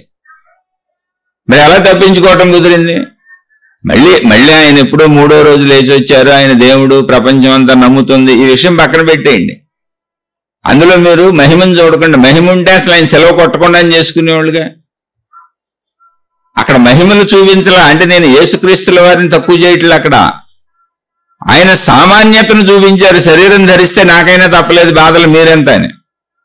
అయితే ఎంత బాధ అనుభవించాను అంటే ఈ జీవితం సహజం, శరీరం ధరిస్తే ఇది ఇలాగే ఉంటుంది అని మీకు చెప్పడానికి నేను ఎంత బాధను భరించాను అంటే, నేను నా శరీరంలో చెక్కకు పెట్టి మేకులు కొడుతుంటే ఓర్చుకున్నాను. అంత బాధను భరించి మీకు చూపించాను. మీకు అంత బాధలు ఎందుకు వస్తాయి? అసలు మీకు చిన్న చిన్న బాధలు వస్తాయి అంతే. కాబట్టి నా కథను ఉదాహరణగా తీసుకొని మీరు చిన్న చిన్న బాధల్ని సర్దుకోండి, అడ్జస్ట్ చేసుకోండి, మీ కుటుంబాన్ని అందంగా తయారు చేసుకోండి. అయ్యో యేసుక్రీస్తుల వారు ఎన్ని బాధలు పడ్డారు, ఆయన ఎన్ని బాధలు పెట్టారు ప్రజలు, ఆయన ఎంత బాధ పెట్టారు, భరించలేనంత బాధ పెట్టారే. మనం ఈ జీవితంలో ఈ కొంచెం బాధని సర్దుకొని మన వాళ్ళని అర్థం చేసుకొని, చుట్టూ ఉన్న కుటుంబ సభ్యులను అర్థం చేసుకొని, అవగాహన చేసుకొని, ఏదో కొద్ది సుఖం తగ్గొచ్చు, కొంచెం నా ఇష్టాలు తగ్గొచ్చు, కొంచెం నా కోరికలు తగ్గొచ్చు, కొంచెం నేను కోరుకున్నవి ఏదన్నా కొంచెం తగ్గినా సర్దుకొని మిగిలిన వాళ్ళని కలుపుకొని నా జీవితాన్ని అందంగా మలుచుకుంటాను అని నీకు నువ్వు నిర్ణయించుకోవాలి. అందుకు ఆ కథలో లేకపోతే అంత ప్రాక్టికల్ గా వాళ్ళు భూమి మీదకి వచ్చి జీవించి దైవశక్తి స్వరూపులై ఉండి భూమి మీదకి వచ్చి శరీరం ధరించి జీవించి అన్ని కష్టాలు ఎందుకు పడాలి? ఎంతకంటే ఎక్కువ కష్టం ఎవరికైనా ఉంటుందా? ఒక మనిషిని చెక్కకు పెట్టి అతని చేతుల్లోంచి కాళ్ళల్లోంచి ఆ చెక్కకి అతను వేలాడేలా మేకులు కొట్టడాన్ని మించినటువంటి దారుణమైన హింస ఉంటుందా? అంత బాధ నీకు వస్తుందా? అంటే ఏంటి? మ్యాక్సిమం బాధని నేను అనుభవించి చూపించేశాను, నీకు వచ్చే చిన్న చిన్న బాధలు సర్దుకోవయ్యా. అనుభవించి చూపించడంలో అప్పుడు ఆయన ఏమన్నారో తెలుసా? ఆయన కూడా అక్కడ మళ్ళీ మేకులు కొడుతున్నప్పుడు చెప్పారు ఏమనంటే, మేకులు కొడుతున్న వాళ్ళని క్షమించమన్నారు. వీళ్ళకి తెలియక చేస్తున్నారు. ఒక మనిషిని ఇంత బాధ పెట్టకూడదనే విషయం వీళ్ళకి తెలియదు, ప్రభు వీళ్ళని క్షమించు అన్నారు. అంటే ఏంటి? అప్పుడు కూడా నాలో క్షమ ఉందని మనకు చెప్పే ప్రయత్నం చేశారు. వాళ్ళ మీద నా కోపం, ద్వేషం, ఈర్ష్య, అసూయ కలగటం లేదు, క్షమిస్తున్నాను. ఇది క్షమిస్తున్నాను అనేది ఎందుకు చెప్పారు అంటే, ఆధ్యాత్మిక జ్ఞానం క్షమించటమే వాళ్ళు తెలియక చేస్తున్నారు. ఆధ్యాత్మికత జ్ఞాన స్వరూపము, అది తెలిసిన వ్యక్తి అలా క్షమిస్తాడు. ఎందుకని? వాళ్ళు తెలియక చేస్తున్నారు. నేను కూడా తిరిగి వాళ్ళని హింసించి వాళ్ళ కత్తులతో నరికేస్తే అర్థమే ఉంది, ఇంకా నా జ్ఞానానికి వాళ్ళకి సంబంధమే ఉంది. అందుకని క్షమతో నేను సర్దుకుంటున్నాను. నేను మళ్ళీ ఘర్షణలు సృష్టించను అక్కడ. అందుకని ఆధ్యాత్మికత జ్ఞానం అక్కడ మహిమ మాయ కాదు. నన్ను ఇప్పుడు దీని నుంచి మాయం చేసేసుకొని రక్షించుకోవడం కుదరలేదుగా, చేయలేదుగా. నేను ఒకళ్ళ ఆయన చేయదలుచుకుంటే ఎలా ఉండేదో, కానీ నిరూపణకు అక్కడ చేయలేదుగా. అక్కడ ప్రాక్టికల్ గా ఆయన మీద నేరారోపణ, నిందలు మోపబడిన దానికి ఆయనకు పడిన శిక్షణ ఆయన అనుభవించారు. ఇవన్నీ ఏంటి? సహజ సత్యాలు. అంత కష్టాలు అసలు మనకు రావుగా. ఓ యేసుక్రీస్తుల వారికి వచ్చిన కష్టాలు మనకు రావు, ఒక బుద్ధ భగవానుడికి వచ్చిన కష్టాలు మనకు రావు, ఓ రమణ భగవానులకు వచ్చిన కష్టాలు మనకు రావు. ఎందుకు వస్తాయి? మన ఏవో చిన్న చిన్న అహంకారాలు, ఘర్షణలు ఇవి. అందుకని జ్ఞానాన్ని పొంది ఆధ్యాత్మికత తెలుసుకొని మిమ్మల్ని మీరు మంచిగా ఉంచుకొని, మంచిగా ఉంచడం అంటే ఏంటి? ఫస్ట్ అసలు నా కుటుంబం, నా భార్య, నా భర్త, నా పిల్లలు ఉంటే, నా తల్లిదండ్రుల దగ్గర పిల్లలు ఉంటారు, మరి పిల్లలకు కూడా అవసరమేగా తల్లిదండ్రులు. ఎవరైతే వాళ్ళు ముందు అసలు మేమందరం ఒకళ్ళనొకళ్ళు సర్దుకుంటూ కలివిడిగా బతుకుతాం. కలివిడిగా బతకాలంటే ఏం చేయాలి? నా అభిప్రాయాలు, నా ఆలోచనలు నా చుట్టూ ఉన్న వాళ్ళ ఆలోచనలతో కలుస్తున్నాయా లేదా? కొంత నేను, కొంత వాళ్ళు, ఇలా అందరం ఒకళ్ళకొకళ్ళు సర్దుకుంటూ ప్రేమాభిమానాలతో ఉండే ప్రయత్నం చేస్తాం. ఇక్కడ సర్దుబాటు తప్ప ఎలా కుదురుద్ది చెప్పండి? ఒక ఇంట్లో 4 శరీరాలు 6 శరీరాలు ఉన్నప్పుడు 6 శరీరాలకే వాళ్ళకి సొంత అనుభవాలే తెలుస్తాయిగా, రెండవ తెలియగా. అప్పుడు సర్దుబాటు తప్ప ఎలా కుదురుతుంది? ఇందులో ఆధ్యాత్మిక జ్ఞానం అంటే ఏంటి అంటే, ఆధ్యాత్మిక జ్ఞానం తెలిసిన వ్యక్తి తానే సర్దుకుంటాడు. ఆధ్యాత్మిక జ్ఞానం తెలియని వ్యక్తి ఎదుటివాడిని సర్దుకోమని బలవంత పెడతా ఉంటాడు, అడుగుతా ఉంటాడు, గొడవ పడతా ఉంటాడు, ఘర్షణ పడతా ఉంటాడు. ఇదే భౌతికం. భౌతికం అంటే ఏంటంటే నా కోసం నువ్వు సర్దుకో అని వాళ్ళని ఇబ్బంది పెట్టడం, మన బలం ఎంత ఉందో మన తెలివి ఎంత ఉందో దాన్ని ప్రదర్శించడం పూర్తిగా. బయట ప్రపంచంలోనైతే ఇంట్లో అయినా అంతే. అక్కడ ఆధ్యాత్మికత, జ్ఞానము, మంచితనము, తెలియటము, త్యాగము అంటే ఏంటంటే నాకు తెలుసు కనుక, నా జ్ఞానం అర్థమైంది కనుక, నేను మంచిగా నన్ను మలుచుకున్నాను కనుక, నాలో జ్ఞానం ఉంది కనుక, నాకు అవగాహన అయ్యింది కనుక నేను త్యాగం అంటే ఏంటి, ఇప్పుడు నా సుఖాన్ని త్యాగం చేస్తున్నా కొద్దిగా, నా ధనాన్ని త్యాగం చేస్తున్నా కొద్దిగా, నా కోరికని త్యాగం చేస్తున్నా కొద్దిగా, నా భర్త కోసము, నా భార్య కోసము, నా పిల్లల కోసము, నా బంధువుల కోసము, నా అన్నదమ్ముల కోసము, నా చుట్టూ ఉన్న సమాజం కోసం నేను ఎంత త్యాగం చేయగలను అంటే నావి నేను ఎంత వదులుకోగలను. అది సుఖం కావచ్చు, అది ధనం కావచ్చు, అది శారీరక శ్రమ కావచ్చు, అది మేధస్సు కావచ్చు, తెలివి కావచ్చు, ప్రజ్ఞ కావచ్చు, ఏదైనా నాది నేను ఎంత వదులుకోగలను అంటే యేసుక్రీస్తుల వారు సిలవేస్తున్నా క్షమించమని చెప్పారు. రామచంద్రుల వారు సర్వం పోగొట్టుకున్నా ధర్మం తప్పనని చెప్పారు. సత్యహరిశ్చంద్రుల వారు మొత్తం కోలుకోపోతున్నా కాటికాపరి ఉద్యోగం చేసైనా సరే నేను ఆడిన మాట తప్పనని చెప్పారు. ఇలా ఎంతో మంది మహాత్ములు ఎన్నో చెప్పారు. మహాత్ముల జీవితాలు ఎందుకు మనకి ఏం చూపిస్తున్నాయి, ఏం చెబుతున్నాయి అంటే అక్కడ మాయలు, మహిమలు, గారడీలు, యంత్రాలు, తంత్రాలు, మంత్రాలు, జాతకాలు, జ్యోతిష్యాలు, వాస్తులు ఇలాంటివి ఉన్నాయి, నమ్మండి, మూఢనమ్మకాల్లో జీవించండి అని చెప్పలా. నాయన దేవుళ్ళని మీరు ఆరాధించే మేము భూమి మీద పుట్టి శరీరం తీసుకొని వీళ్ళు పెట్టే బాధలన్నీ పడ్డాం. అవి మేము పడి మీకు చూపించాం, ఇది ఇలాగే ఉంటుంది, జీవితం ఇంతే, ఇది ఇలాగే ఉంటుంది, దీన్ని నువ్వు అర్థం చేసుకో. అర్థం చేసుకున్నాక ఏం చేయాలి, మంచిగా జీవించు. మంచిగా జీవితం అంటే ఏంటి, కొంచెం నువ్వు సర్దుకోవడమే. ఎంత సర్దుకోవాలి, త్యాగైనకే అమృతత్వ మానసహు, త్యాగం వరకు సర్దుకో. త్యాగం అంటే ఏంటి, నేను వదులుకోవటం, నేను కోల్పోవటం, అదే జ్ఞాన లక్షణం.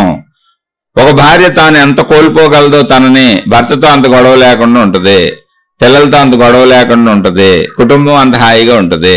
ఒక భర్త తనని తాను ఎంత కోల్పోగలడో భార్యతో అంత గొడవ లేకుండా ఉంటుంది, పిల్లలతో అంత గొడవ లేకుండా ఉంటుంది. నిన్ను నువ్వు కోల్పోకుండా నువ్వు ఎదుటి వాళ్ళ నుంచి అన్ని పొందేద్దాం అనుకున్నప్పుడే ఘర్షణ మొదలైంది, అది ఇంట్లో అయినా బయట. అందుకని ఆధ్యాత్మిక జ్ఞానం త్యాగం అంటే కోల్పోవటం చెబుతుంది, సర్దుకోవటం చెబుతుంది. మంచితనం అంటే సర్దుకోవటం, త్యాగం అంటే కోల్పోవటం. నువ్వు తెలిసి కోల్పోవటం, ఇష్టపడి కోల్పోవటం, ఇష్టపడి నష్టపోవటం, అది జ్ఞాన లక్షణం. ఆటోమేటిక్గా నువ్వే సర్దుకుంటూ ఉంటావు, ఎందుకు ఈ గొడవలన్నీ అని. అందుకే మహాత్ములు చాలా మంది ఎక్కువ విషయాలను భూమి మీద తగిలించుకోరు, వ్యాపారాలు చేయరు, డబ్బుల కోసం ప్రయత్నించరు, డబ్బులు ఇచ్చినా నాకు అక్కర్లేదని పనిచేశారు బోల్డ్ మంది మహాత్ములు. వద్దని అసలు బోల్డ్ మంది మహాత్ములు డబ్బు ముట్టుకోవాలా. ఎందుకని ఇదంతా నానా గొడవ చేస్తుంది, ప్రపంచం అంతా దీని చుట్టూ తిరుగుతుంది అని. అందుకని ఎలా బతకాలి, అశాంతిగానే ఉందంటే అసలు ముందు జ్ఞానం అంటే ఏంటంటే ఇది ఎలాగే ఉంటుంది, అశాంతి ఉంటుంది, అశాంతి శరీర స్పందన. కాబట్టి ఏం చేయాలి, ముందు నా మనసును నేను అదుపులో పెట్టుకునేలా నా కుటుంబ వాతావరణంలో ముందు మంచి వాతావరణం ఏంటేంటి, మంచి విషయాలు వినటం. మళ్ళీ ఆ మంచి విషయాలు ఏమై ఉండాలి, మాయలు, మహిమలు, గారడీలు, దేవుడు రక్షిస్తాడు, కోరికలు, ఇటువంటి వాటికి సంబంధించినవి అయితే, అటువంటి మార్గాలు అయితే, అటువంటి మతాలు అయితే మీరు ఎంతసేపు ఆశలను పెంచుకుంటూ ఉంటారు, అత్యాశల్లోకి పోతూ ఉంటారు. ఎందుకని నేను ఏం చేసినా నన్ను మా గురువు గారు రక్షిస్తారు, మా దేవుడు రక్షిస్తాడు, మా మహాత్ముడు రక్షిస్తాడు, మా మత దేవుడు రక్షించేస్తాడు అనే భావన మీలో పెరుగుతుంది. అది ఆశ పెరగటమే, స్వార్థం పెరగటమే.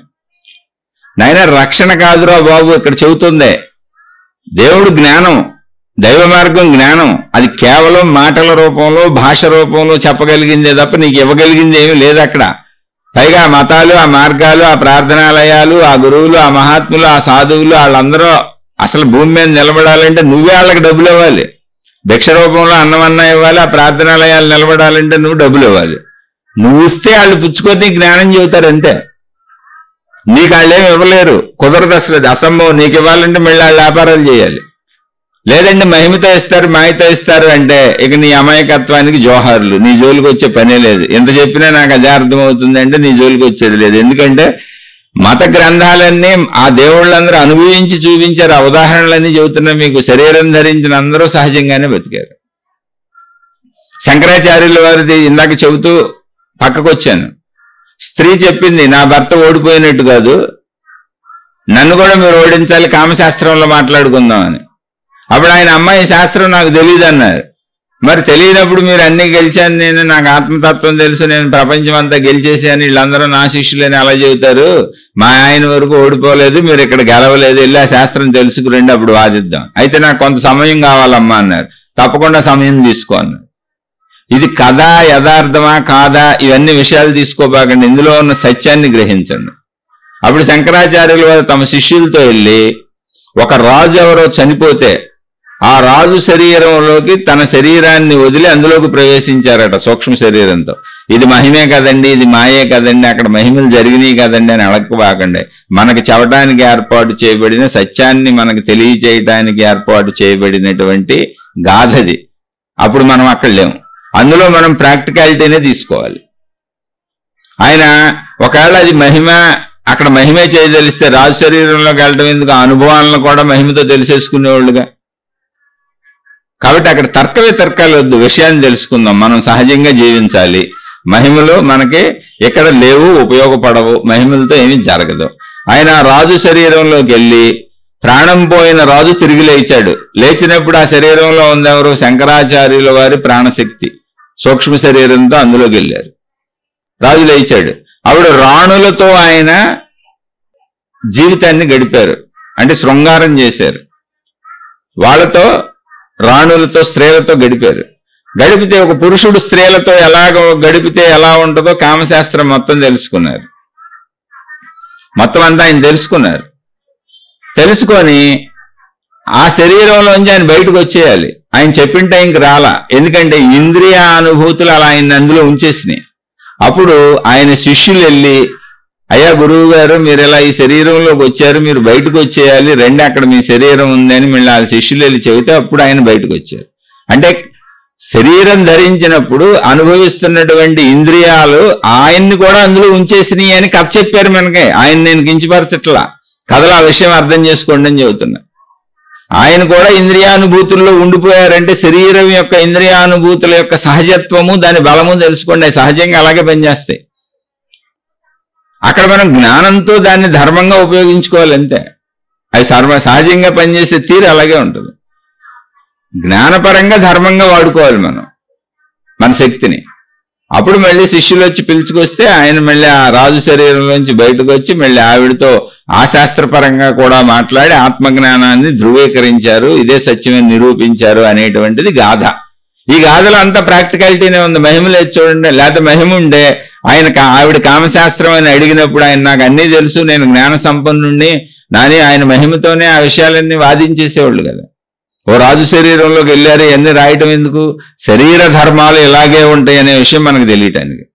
కాబట్టి ఇంద్రియ సుఖాలను అనుభవించండి, ధర్మంగా అనుభవించండి. ఎందుకంటే కామశాస్త్రాన్ని తెలుసుకొచ్చి ఆత్మజ్ఞానాన్ని నిరూపించారు ఆయన. అంటే కామశాస్త్రం కూడా తెలుసుకోవాలనే సృష్టి మనకి ఏర్పాటు చేసింది, స్త్రీ పురుష శరీరాలు. ఇదొక ధర్మ జీవనం. దీన్ని అర్థం చేసుకోండి. ఎందుకు ఇవ్వబడింది అనే ప్రశ్న ఇకండి. సృష్టి ఇలా ఎందుకు ఉందనే ప్రశ్నకి ఆన్సర్ లేదు. జననం ఎందుకు ఉంది, మరణం ఎందుకు ఉంది అనే దానికి ఆన్సర్ లేదు అసలు. ఇక్కడ దానికి ఒకే ఆన్సర్ చెప్పారు, లీలా వినోదము. ఎవరి లీలా వినోదము తెలియదు, శక్తి యొక్క లీలా వినోదం అంతే. దానికి ఆన్సర్ అంతే ఉంది ఎక్కడైనా. అందుకని చక్కగా విషయాన్ని అర్థం చేసుకోండి. ఇది ఇలాగే ఉంటుంది. సహజంగా మనలాంటి వాళ్ళు, సామాన్య జీవితం గడిపేవాళ్ళు, ఆధ్యాత్మికత, దేవుడు, గురువులు, మహాత్ములు అనగానే ఏదో గొప్పగా ఊహించేసుకొని మీ డబ్బులన్నీ ఇచ్చేసి అని అలా నేను ఇవ్వద్దంటలా. శక్తికి మించి ఏది చేయబాకండే. శక్తిగా మీరు ధర్మ కార్యాలయం చేయదలిస్తే చక్కగా చేయండి. కానీ నాకేదో లాభం వచ్చేస్తుంది, నాకేదో జరిగిపోద్ది, నేనేదో పొందేస్తానని మీరు అక్కడికి వెళ్తే మీరు భ్రమపడినట్టు మీ దగ్గర డబ్బులు తీసుకునేటువంటి వాళ్ళు మీకేం చేస్తారో ఆలోచించండి. ఊరికి సింపుల్ కదా అది. మీకేమైనా చేయగలిగితే మీ దగ్గర డబ్బులు ఎందుకు వాళ్ళకి? ఇప్పుడు వాళ్ళు ఏది చేయాలన్నా, ఏ కార్యక్రమం పెట్టుకోవాలన్నా, ఏది నిర్వహించాలన్నా, ఏది కట్టాలన్నా మీ దగ్గరే డబ్బులు తీసుకుంటున్నారు. అంటే ఇక్కడ నేను వాళ్ళని తప్పంట్లా. అన్ని మతాలలో, అన్ని మార్గాలలో ఇప్పటి వరకు సాగిన మహాత్ములు, ఇప్పుడు సాగుతున్న మహాత్ములు, భవిష్యత్తులో సాగబోయే మహాత్ములు అందరి పాదాలపై నా శిరస్సు వంచి నమస్కరిస్తున్నాను. వాళ్ళ పాద ధూళిని నా నెత్తి మీద వేసుకుంటున్నాను. కానీ సత్యాన్ని అర్థం చేసుకోండి దయచేసి. అక్కడ మహిమ ఉండుంటే నీ డబ్బు ఎందుకు? డబ్బు వాళ్లే సృష్టించుకుంటారు కదా, వాళ్ళకి కావలసిన వనరులు వాళ్లే సృష్టించేసుకుంటారు కదా. నువ్వు డబ్బులు ఇవ్వటం ఎందుకు, నువ్వు సేవ చేయటం ఎందుకు, నువ్వు అక్కడికి వెళ్ళి ఏదో చేయటం ఎందుకు? కాదు, ఇదొక సహజతత్వం. ఎవరైనా ఏదైనా చేయాలంటే సంపదలు కావాల్సిందే. అది మంచి పని అయినా, చెడ్డ పని అయినా, సొంత కుటుంబం అయినా, బయట విషయమైనా. అది దేవుడిదైనా, ప్రార్థనాలయమైనా, మన సొంత ఇల్లు అయినా దానికి ధనమే కావాలి. దానికి వాడే ఇటుకలు, సిమెంటు, ఇసుకలు, ఐరన్ అన్నీ ఒకటే. దైవ మాయతో అదేమి నిర్మించబట్టలేదు. దాన్ని ప్రార్థనాలయం అని పిలిచిన దాన్ని ఈ ఇటుకలు, ఈ సిమెంటు, ఈ ఇసుక, ఇక్కడ పదార్థాలు, ఇక్కడ చెక్కలు, ఇక్కడ కలపలు వాడే కట్టాలి. దాని పేరు ప్రార్థనాలయం, దైవ నిలయం అన్నారు. మన ఇల్లు కట్టుకున్నా అంతే. కాబట్టి అది మనం ఉండే ఇల్లు అన్నాం మనం. అది దేవుడి ఇల్లు అన్నాం, ఇది మన ఇల్లు అన్నాం. కానీ వాడిన వస్తువులన్నీ ఒకటే. అన్నింటికీ డబ్బే కావాలి. అది దేవుడిది కాబట్టి అందరికీ సంబంధించింది కాబట్టి తలకు కొంచెం వేశారు అక్కడ. ఎవరో ఒక ఆయన ప్రోత్సహించాడు. దేవుడిది అని చెప్పింది ఎవరో మనమే భావించుకున్నాం. మన భావనది. ఏ దేవుడు వచ్చినా కట్టమని చెప్పలే, అసలు మన భావనది. అందుకని ఇందులో సహజత్వాన్ని తీసుకోండి. ఈ సహజత్వం ఏంటి? నీ దగ్గర డబ్బు తీసుకొని ఆధ్యాత్మికతను నడిపేవాళ్ళు, నీ దగ్గర నీ వనరులు, నీ సేవలు, నీ డబ్బులు, నీ ప్రజ్ఞ తీసుకొని అవి నిర్మించేవాళ్ళు నీకు మాయలు మహిమలు చేసి నిన్ను ఎలా రక్షించగలరు? సహజంగా ఆలోచించుడు. అప్పుడు నీలో అత్యాశలు, అతి కోరికలు తగ్గి ధర్మజీవనానికి వస్తావు. ధర్మజీవనానికి వచ్చినప్పుడు నువ్వు సహాయం చేయి. చక్కగా దక్షిణిచ్చి మర్చిపో. నువ్వేదో నా దగ్గర 100 రూపాయలు ఉన్నాయి, 2 రూపాయలు ఇవ్వగలను, ఇచ్చేసేయి అంతే. అక్కడ మర్చిపో. నువ్వేం చేయగలవో భగవంతుడికి అది నువ్వు భగవంతుడికి చేసే సేవగా మర్చిపో. అంతే తప్ప తిరిగి భగవంతుడి నుంచి నీకేదో రావాలనే లాభంగా చేయబాక. అది నేను చెప్పేది, అది నేను మాట్లాడేది. అందుకని మాయలు మహిమలు లేవంటుంది. నువ్వేదన్నా నీకు ఇష్టపూర్వకంగా చేసి మర్చిపో ఇంకా ఆ విషయాన్ని అక్కడికి. అది నీ ఇష్టం. నువ్వేం చేస్తావు అనేది నీకు సంబంధించిన సొంత ఇష్టం. అది అంతే తప్ప తిరిగి నీకు వస్తుందనే ఆశతో చేయబాక. ఇలా ముందు మనసుని స్థిరపరుచుకొని, ఇక్కడ ఈ స్త్రీమూర్తి అడిగినట్టు, ఈ సోదరు అడిగినట్టు ఏంటి అంటే ధర్మ జీవితం. మనం వీలైనంత సర్దుకుంటేనే మనం వాళ్ళని ప్రేమించగలుగుతాం. మన ఎదుటి వాళ్ళకు కూడా జ్ఞానం ఉంటే వాళ్ళు సర్దుకుంటే వెళ్ళండి, గుడ్, మంచిది. అందరం కలిసి ఆనందంగా బతుకుదాం. వాతావరణం ఎలా నిర్మించుకోవాలి? నిత్యము జ్ఞానము తెలిసే వాతావరణం ఉండాలి. పిల్లలకైనా, ఇంట్లో వాళ్ళకైనా, పెద్దవాళ్ళకైనా, ఎవరికైనా. ఏంటా జ్ఞానము? మనని మంచివాళ్లుగా మలిచేదే జ్ఞానం. మనను మంచివాళ్లగా మలచకుండా మనను ఒక మతానికి భక్తులుగానో, ఒక మార్గానికి భక్తులుగానో, ఒక గురువుకి శిష్యులుగానో, ఒక మహాత్ముడికి అనుచరులుగానో తయారు చేసేది ఉపయోగము లేదు. ఎందుకనంటే ఇప్పుడు ఒక భార్య అవసరం తెచ్చుకున్నానంటే శారీరక కోరిక ఉంది కాబట్టి, ఒక భర్త అవసరం తెచ్చుకున్నాను అంటే శారీరక కోరిక ఉంది కాబట్టి, పిల్లలు కావాలి అని కన్నాము అంటే పిల్లల్ని పెంచుకోవడం అనే అది ఒక అద్భుతమైన ఆనంద ప్రక్రియ కాబట్టి చాలా బాగుంటుంది. పిల్లల్ని పెంచి పెద్దవాళ్ళని చేసుకుని నా కొడుకు, నా కూతురు అంటే ఆ అద్భుతమైన ఆనందమే వేరు. ఎందుకని ఒక లేని కొత్త వాళ్ళని మన శరీరాల నుంచి సృష్టించి మన శరీరాలతో పెంచి పోషించాం. ఇప్పుడు కొత్త శరీరాలు తయారు చేసి ఒక రూపం ఇచ్చాం భూమి మీద. అందుకని దాన్ని ప్రపంచమే మొత్తం మహాత్ములే యాక్సెప్ట్ చేశారు. దాన్ని మాతృదేవోభవ, పితృదేవోభవ అని. అసలు ఒక వ్యక్తికి మొదటి దేవుడు, మొదటి దేవత తల్లిని, మొదటి దేవుడు తల్లిని, రెండవ దేవుడు తండ్రి అని చెప్పారు. మీరు దేవుణ్ణి కాదురా పూజించాల్సింది, అసలు వీళ్ళే మీకు దేవుళ్ళు, మీ పాలిడి దేవుళ్ళు అని. ఇక్కడ మళ్ళీ ఒక గురువో, ఒక మతమో, ఒక మార్గమో ఎందుకు? ఆచార్య దేవోభవ. ఇప్పుడు నాకు శారీరక సుఖం కావాలి కాబట్టి భార్య, నాకు శారీరక సుఖం కావాలి కాబట్టి భర్త, నాకు జ్ఞానం కావాలి కాబట్టి గురువు. ఆ జ్ఞానం ఎందుకు? నేను మంచిగా ఉండాలి కాబట్టి, నేను మంచోడిని అవ్వాలి కాబట్టి. ఆ మంచోడిని అయినాక మంచోడిని మంచిగా జీవిస్తూ జ్ఞానాన్ని అర్థం చేసుకుని ఆత్మజ్ఞానం వరకు వెళ్ళి సృష్టి అంతా ఉన్నది ఒకే శక్తి, ఆ శక్తి నేనే అని తెలుసుకున్నప్పుడు నాలో కోరికల బలం తగ్గుద్ది. శరీర అవసరాలకు బతుకుతాను, జీవన్ముక్తుడిని అవుతాను. నాలో అహంకారం తగ్గుద్ది, నాలో చెడు గుణాలన్నీ తగ్గిపోతాయి. ఎందుకని జ్ఞానం అర్థమైంది కాబట్టి. దాన్ని ఆచరిస్తే అలాగే జ్ఞానం అర్థమయ్యి నేను దాన్ని నాకు ఆపాదించుకోలేదు, జ్ఞానం అంతా నేర్చుకున్నాను, జ్ఞానం తెలుసు. అప్పుడు రావణాసురుడిని అవుతాను, దుర్యోధనుడిని అవుతాను, ఒక వాలిని అవుతాను, ఒక నరకాసురుడిని అవుతాను, ఒక హిరణ్యకశిపుడిని అవుతాను. ఆ చరిత్రలు కూడా మనకు అందించారుగా. అందుకని కుటుంబ వాతావరణం ఎప్పుడు జ్ఞానం అర్థమయ్యేలా ఉండాలి. అంతే తప్ప ఒక దేవుడికి భక్తులో, ఒక మతానికి భక్తులో, ఒక గురువుకు భక్తులో అయితే భక్తి వేరు, జ్ఞానం వేరు. రావణాసురుడు భక్తుడే, వాడి జ్ఞానం కూడా తెలుసు, కానీ వాడు మారలేదు. నువ్వు మారలేకపోతే ఇప్పుడు ఉపయోగం ఏంటి? అందుకని నిన్ను మార్చే జ్ఞానం కావాలి. నువ్వు మారటానికి నువ్వు ఆ జ్ఞానాన్ని ఉపయోగించుకోవాలి. ఒట్టి జ్ఞానం తెలుసుకున్నా ఉపయోగం లేదు. అందుకని వాతావరణం ఎప్పుడు సాధకుల వాతావరణం ఉండాలి. నేను సాధకుడినై ఉండాలి, నన్ను నేను మార్చుకుంటూ ఉండాలి. నా ఎదుటోళ్ళు మారుతారో లేదో నాకు తెలియదు, ఏం మారచ్చు మారకపోవచ్చు, మా ఆయన మారచ్చు మారకపోవచ్చు, మా ఆవిడ మారచ్చు మారకపోవచ్చు, మా బిడ్డ మారచ్చు మారకపోవచ్చు, కానీ నేను మాత్రం దీన్ని అర్థం చేసుకుంటాను. వాళ్ళు మారకపోయినా నేను దుఃఖించను. ఎందుకనంటే వాళ్ళకి అర్థం కాని జ్ఞానం మార్చలేదు వాళ్ళని. నేనేం చేయను దానికి. కాబట్టి నేను నాకున్న జ్ఞానంతో సంతోషంగా ఉంటాను. ఇప్పుడు నా మిగిలిన కుటుంబ సభ్యులందరూ నాకు అనుకూలంగా లేరు కాబట్టి అసంతృప్తిగా ఉంటానా? ఉండను. ఎందుకనంటే వాళ్ళకి తెలియదనే విషయం నాకు తెలుసు కనుక. మరి నా బిడ్డలో నా వాళ్ళందరూ బాగా పైకి రాకపోతే నాకు బాధ కలుగుద్దే. మరి ఇప్పుడు నువ్వు వాళ్ళు చదువుకోలేదు, పైకి రాలేదు, కాబట్టి బంధాలను కూడా నువ్వు ఎంత ఉంచుకోవాలో అంతే ఉంచుకో. నీ చేతిలో లేని దాని గురించి ఎక్కువ దుఃఖపడితే అశాంతికి వచ్చేది. కాబట్టి ధర్మయుతమైన జ్ఞానం నేర్పుదాం. వాళ్ళు ఎంతలో ఉంటే అంతలో హాయిగా ఆనందంగా జీవించమని చెబుదాం. అంతకంటే మనకు దారి లేదు, ఎవరికి దారి లేదు. ఎందుకని? జీవితం ఇది ఇంతే, ఇలాగే ఉంటుంది. అది దేవుడికైనా అలాగే ఉంది. భూమి మీదకి వచ్చినటువంటి శరీరం ధరించిన దేవుడికైనా అది అలాగే ఉంది. జీవితం ఇది ఇలాగే ఉంటుంది, ఇది ఇలాగే ఉంటుంది. నువ్వే సర్దుకోవాలి. అప్పుడు అధిక కోరికలు లేవు. నీ కొడుకో నీ కూతురో ఉన్నంతలో వాళ్ళు ఎలా బతికినా నేనేం చేయను, నేను చెప్పవలసింది చెప్పాను, నేను చేయవలసింది చేశాను. ఇక నేను వాళ్ళని పట్టుకొని దుఃఖపడితే ఉపయోగమే ఉంది? లేదు, ఉన్నంతలో సంతృప్తిగా ఉన్నారు, ఓకే, హ్యాపీ, అయిపోయింది అంతే. అధిక కోరికలు పెట్టుకోకు, అధిక ఆశలు పెట్టుకోకు, అధిక ఆలోచనలు పెట్టుకోకు. భర్త అయినా భార్య అయినా ఎవరైనా నువ్వేం చేయలేవు. ఇప్పుడు ఒకళ్ళకి క్యాన్సర్ వచ్చేసింది, ఏం చేస్తావు నువ్వు? ఏం చేయగలవా? నయంగాని వ్యాధి వచ్చేసింది, మనకే వచ్చేసింది, ఏం చేయగలవా? జ్ఞానం అంటే ఏంటో తెలుసా? ఏమీ చేయలేని చోట వదిలేయటం. అంతకంటే ఏం చేయగలవు చెప్పు? జ్ఞానం చెప్పేది ఏంటంటే నీ ప్రయత్నం వరకు చెయ్యి, అదే నిష్కామ కర్మయోగము. జ్ఞానం చెప్పేది ఎప్పుడు కూడా మన హాయిగా ఉండమని. హాయిగా ఉండాలంటే ఏంటి? నువ్వు ఎంత చేయగలవో అంత చేసి మిగిలింది వదిలే. ఎవరైనా వదిలే, ఇంకా నువ్వు అంతకంటే చేయలేవు, అంతే. కాబట్టి నిశ్చింతగా అక్కడికి వదిలేసి కృష్ణార్పణం, రామార్పణం, ఈశ్వరార్పణం, ఆత్మార్పణం. సృష్టి ఎలా నిర్ణయించింది, ఇలా జరిగింది, అంతే, అయిపోయింది. అంతకంటే ఏం చేయగలం?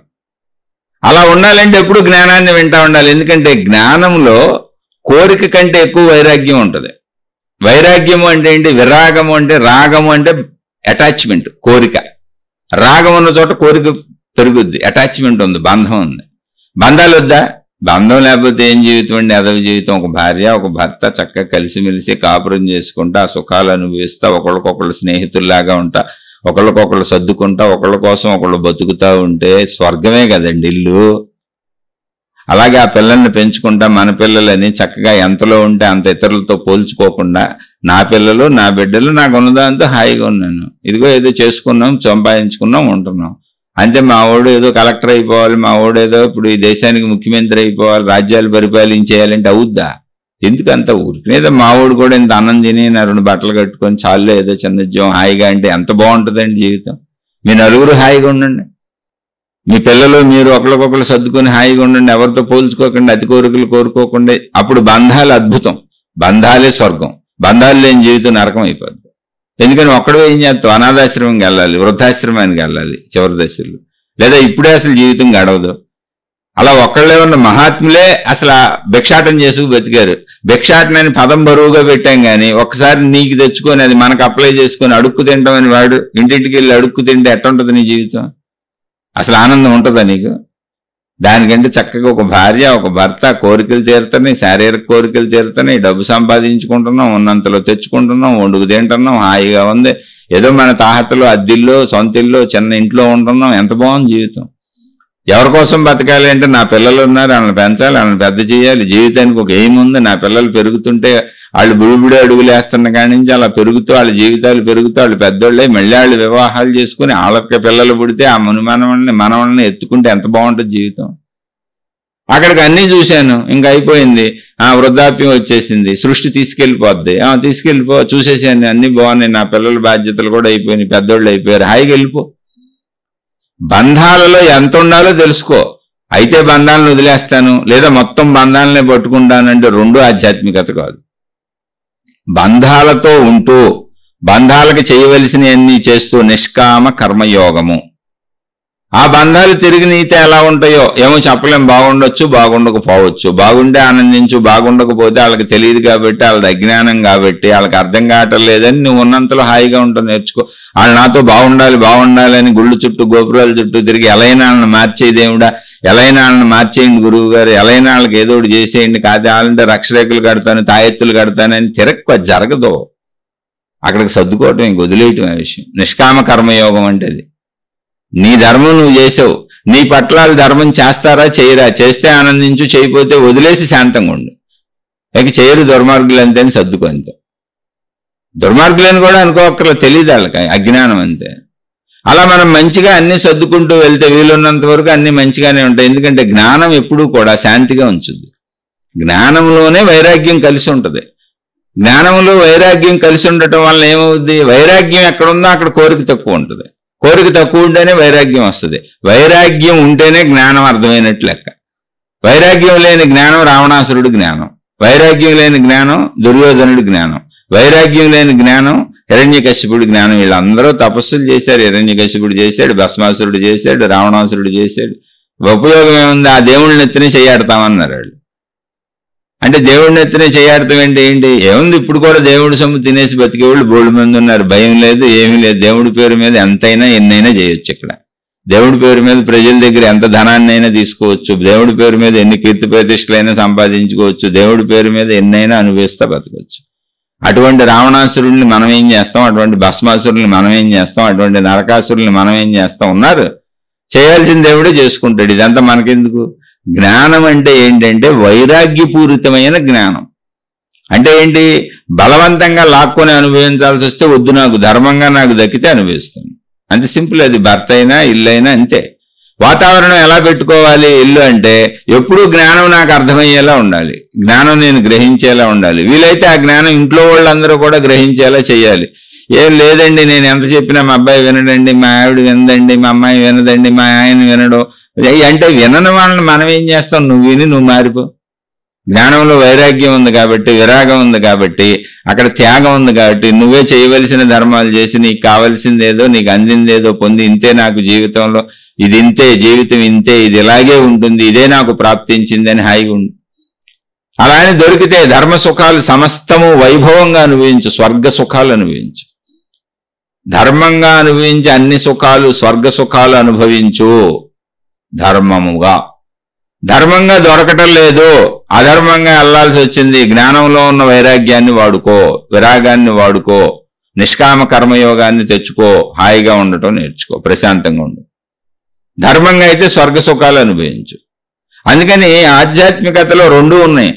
సుఖాలు అనుభవించే గుణం ఉంది. అందుకే శ్రీరామచంద్రుల వారు వివాహం చేసుకుని పిల్లలు, వైరాగ్య జ్ఞానము ఉంది. అందుకే రాజ్యాలు వదిలేసి వనవాసానికి వెళ్ళిపోయారు. మళ్ళీ తిరిగి వచ్చిన తర్వాత కూడా ఎవరో నిందించారని సీతమ్మ తల్లిని వదిలేయగలిగారు. అంటే వైరాగ్యంతో విరాగంతో కూడిన బంధాలు అవి, విరాగంతో కూడిన అనుభవం. ఇది జ్ఞానానికే సాధ్యం. అందుకని జ్ఞానవంతులై చక్కగా మీకు కుదిరిన చోట ధర్మంగా అన్ని అనుభవిస్తూ ఉండండి. మీకు కుదరని చోట వాళ్ళు తిరిగి మనకి ఇవ్వటం లేదు, మనకి ధర్మ సుఖాలు మనకి తిరిగి ఇవ్వటం లేదు అన్న చోట వైరాగ్య ప్రధానంగా హాయిగా ఇది ఎలాగే ఉంటుంది, ఇది ఎలాగే ఉంటుంది, ఇది ఎలాగే ఉంటుంది అని జీవించడం నేర్చుకోండి. దీనికే రమణ భగవానులు చెప్పినటువంటి వాక్యాలను చెప్పుకొని ఈ విషయాన్ని ముగిద్దాం. ఇది ఇలా ఎంతైనా చెప్పుకోవచ్చు. ఇంకా మీకు సందేహాలు ఉంటే మళ్ళీ ప్రశ్న వేయండి, మళ్ళీ చెబుతాను. ఈ శీర్షికని రమణ భగవానుల మాటలతో ముగించుకుందాం. ఏంటంటే, కర్త వారి వారి ప్రారబ్ధ కర్మానుసారము జీవులను ఆడించును, ఎవరెంత ప్రయత్నించినను జరగకూడనది జరుగునే జరగదు, ఎవరెంత అడ్డుపెట్టినను జరగవలసినది జరిగియే తీరును, కర్మలు ఈశ్వరాధీనములు కనుక ఊరకుండుట ఉత్తమము. ఇదేంటి ఊరకుండుట ఉత్తమం అంటే ఏమీ చెయ్యొద్దని కాదు. నువ్వు అన్నీ చేసుకుంటూ నీకు దక్కలేదు వదిలేసే, ఎందుకంటే ఇక దక్కంది ఎంత ప్రయత్నించినా దక్కదు. దక్కింది ఎవరెంత అడ్డం పెట్టాలనుకున్నా దక్కేది వచ్చి దక్కుతుంది. ఎందుకంటే ఇదంతా ఆత్మశక్తితో నడుస్తున్నది. కర్త ఎవరో ఆత్మశక్తి. కర్త ఎవరు, ఆ కర్తనే దేవుడు అన్నాం. ఆయన కర్త అన్నారు ఎందుకని, ఆయన ఆత్మానుభూతిలో ఉన్నారు. అక్కడ కర్మలు ఈశ్వరాధీనములు. ఈశ్వరుడు ఎవరు, అనంత ఆత్మశక్తి.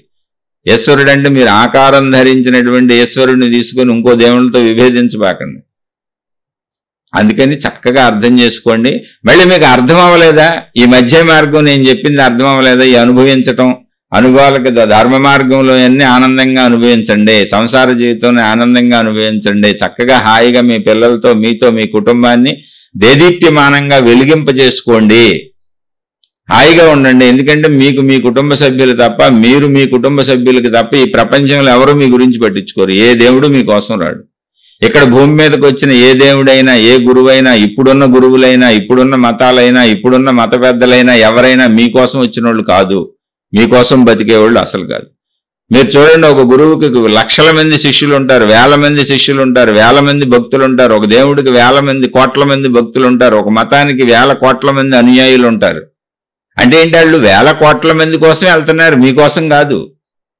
అందులో మీరు ఉంటే ఉండొచ్చు, ఉండకపోతే ఉండకపోవచ్చు, మీరు వాళ్ళ ప్రత్యేక ఉద్దేశం కాదు. కానీ మీ భర్త మీకోసమే ఉన్నాడు, మీ భార్య మీకోసమే ఉంది, మీ కొడుకు మీకోసమే ఉన్నాడు, మీ కూతురు మీకోసమే ఉంది. మీరు మీ కూతురు కోసమే ఉండాలి, మీ కొడుకు కోసమే ఉండాలి, మీ భర్త కోసమే ఉండాలి, మీ భార్య కోసమే ఉండాలి.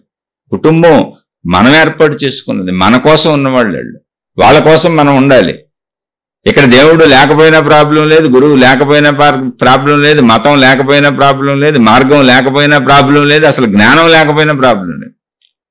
అంతే తప్ప ఇది పోగొట్టుకొని దాంట్లోకి వెళ్తే మిమ్మల్ని చూసే దిక్కు కూడా ఉండదు, మిమ్మల్ని ఎవరు పట్టించుకోరు. జాగ్రత్తగా చక్కగా మిమ్మల్ని మీరు గ్రహించి మీరు ఆనందంగా ఉండటం కోసం మతంలోకి వెళ్ళండి, మీరు ధర్మంగా ఉండటం కోసం మార్గంలోకి వెళ్ళండి, మీరు ధర్మంగా ఆనందంగా సుఖంగా హాయిగా ఉండటం కోసం జ్ఞానం తెలుసుకోవటం కోసం గురువు దగ్గరికి వెళ్ళండి, దేవుడి దగ్గరికి వెళ్ళండి, ఏదైనా చేయండి. అది మీ బతుకుకి సౌందర్యాన్ని ఇవ్వాలి, ఇంకా అందాన్ని అద్దాలి. మీ కుటుంబానికి, మీ జీవితానికి ఇంకా అందాన్ని అద్దాలి, అందాన్ని తగ్గించకూడదు. మీకున్నటువంటి అన్నీ పెరగాలి, ఇంకా మంచితనం పెరగాలి, ధర్మం పెరగాలి, అన్నీ మీలో ఇంకా పెరగాలి, సద్గుణాలు పెరగాలి.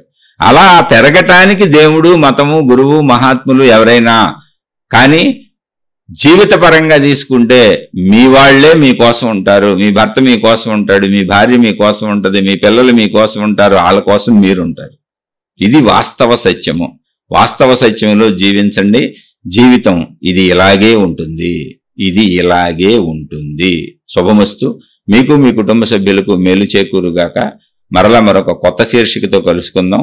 మీకు అర్థమైనటువంటి విషయాలను కామెంట్ల రూపంలో తెలియచేయండి. మీకేమైనా అర్థం కాని విషయాలు, సందేహాలు ఉంటే తప్పక ప్రశ్నల రూపంలో అడగండి, మళ్ళీ వివరించి చెప్పే ప్రయత్నం చేస్తాను.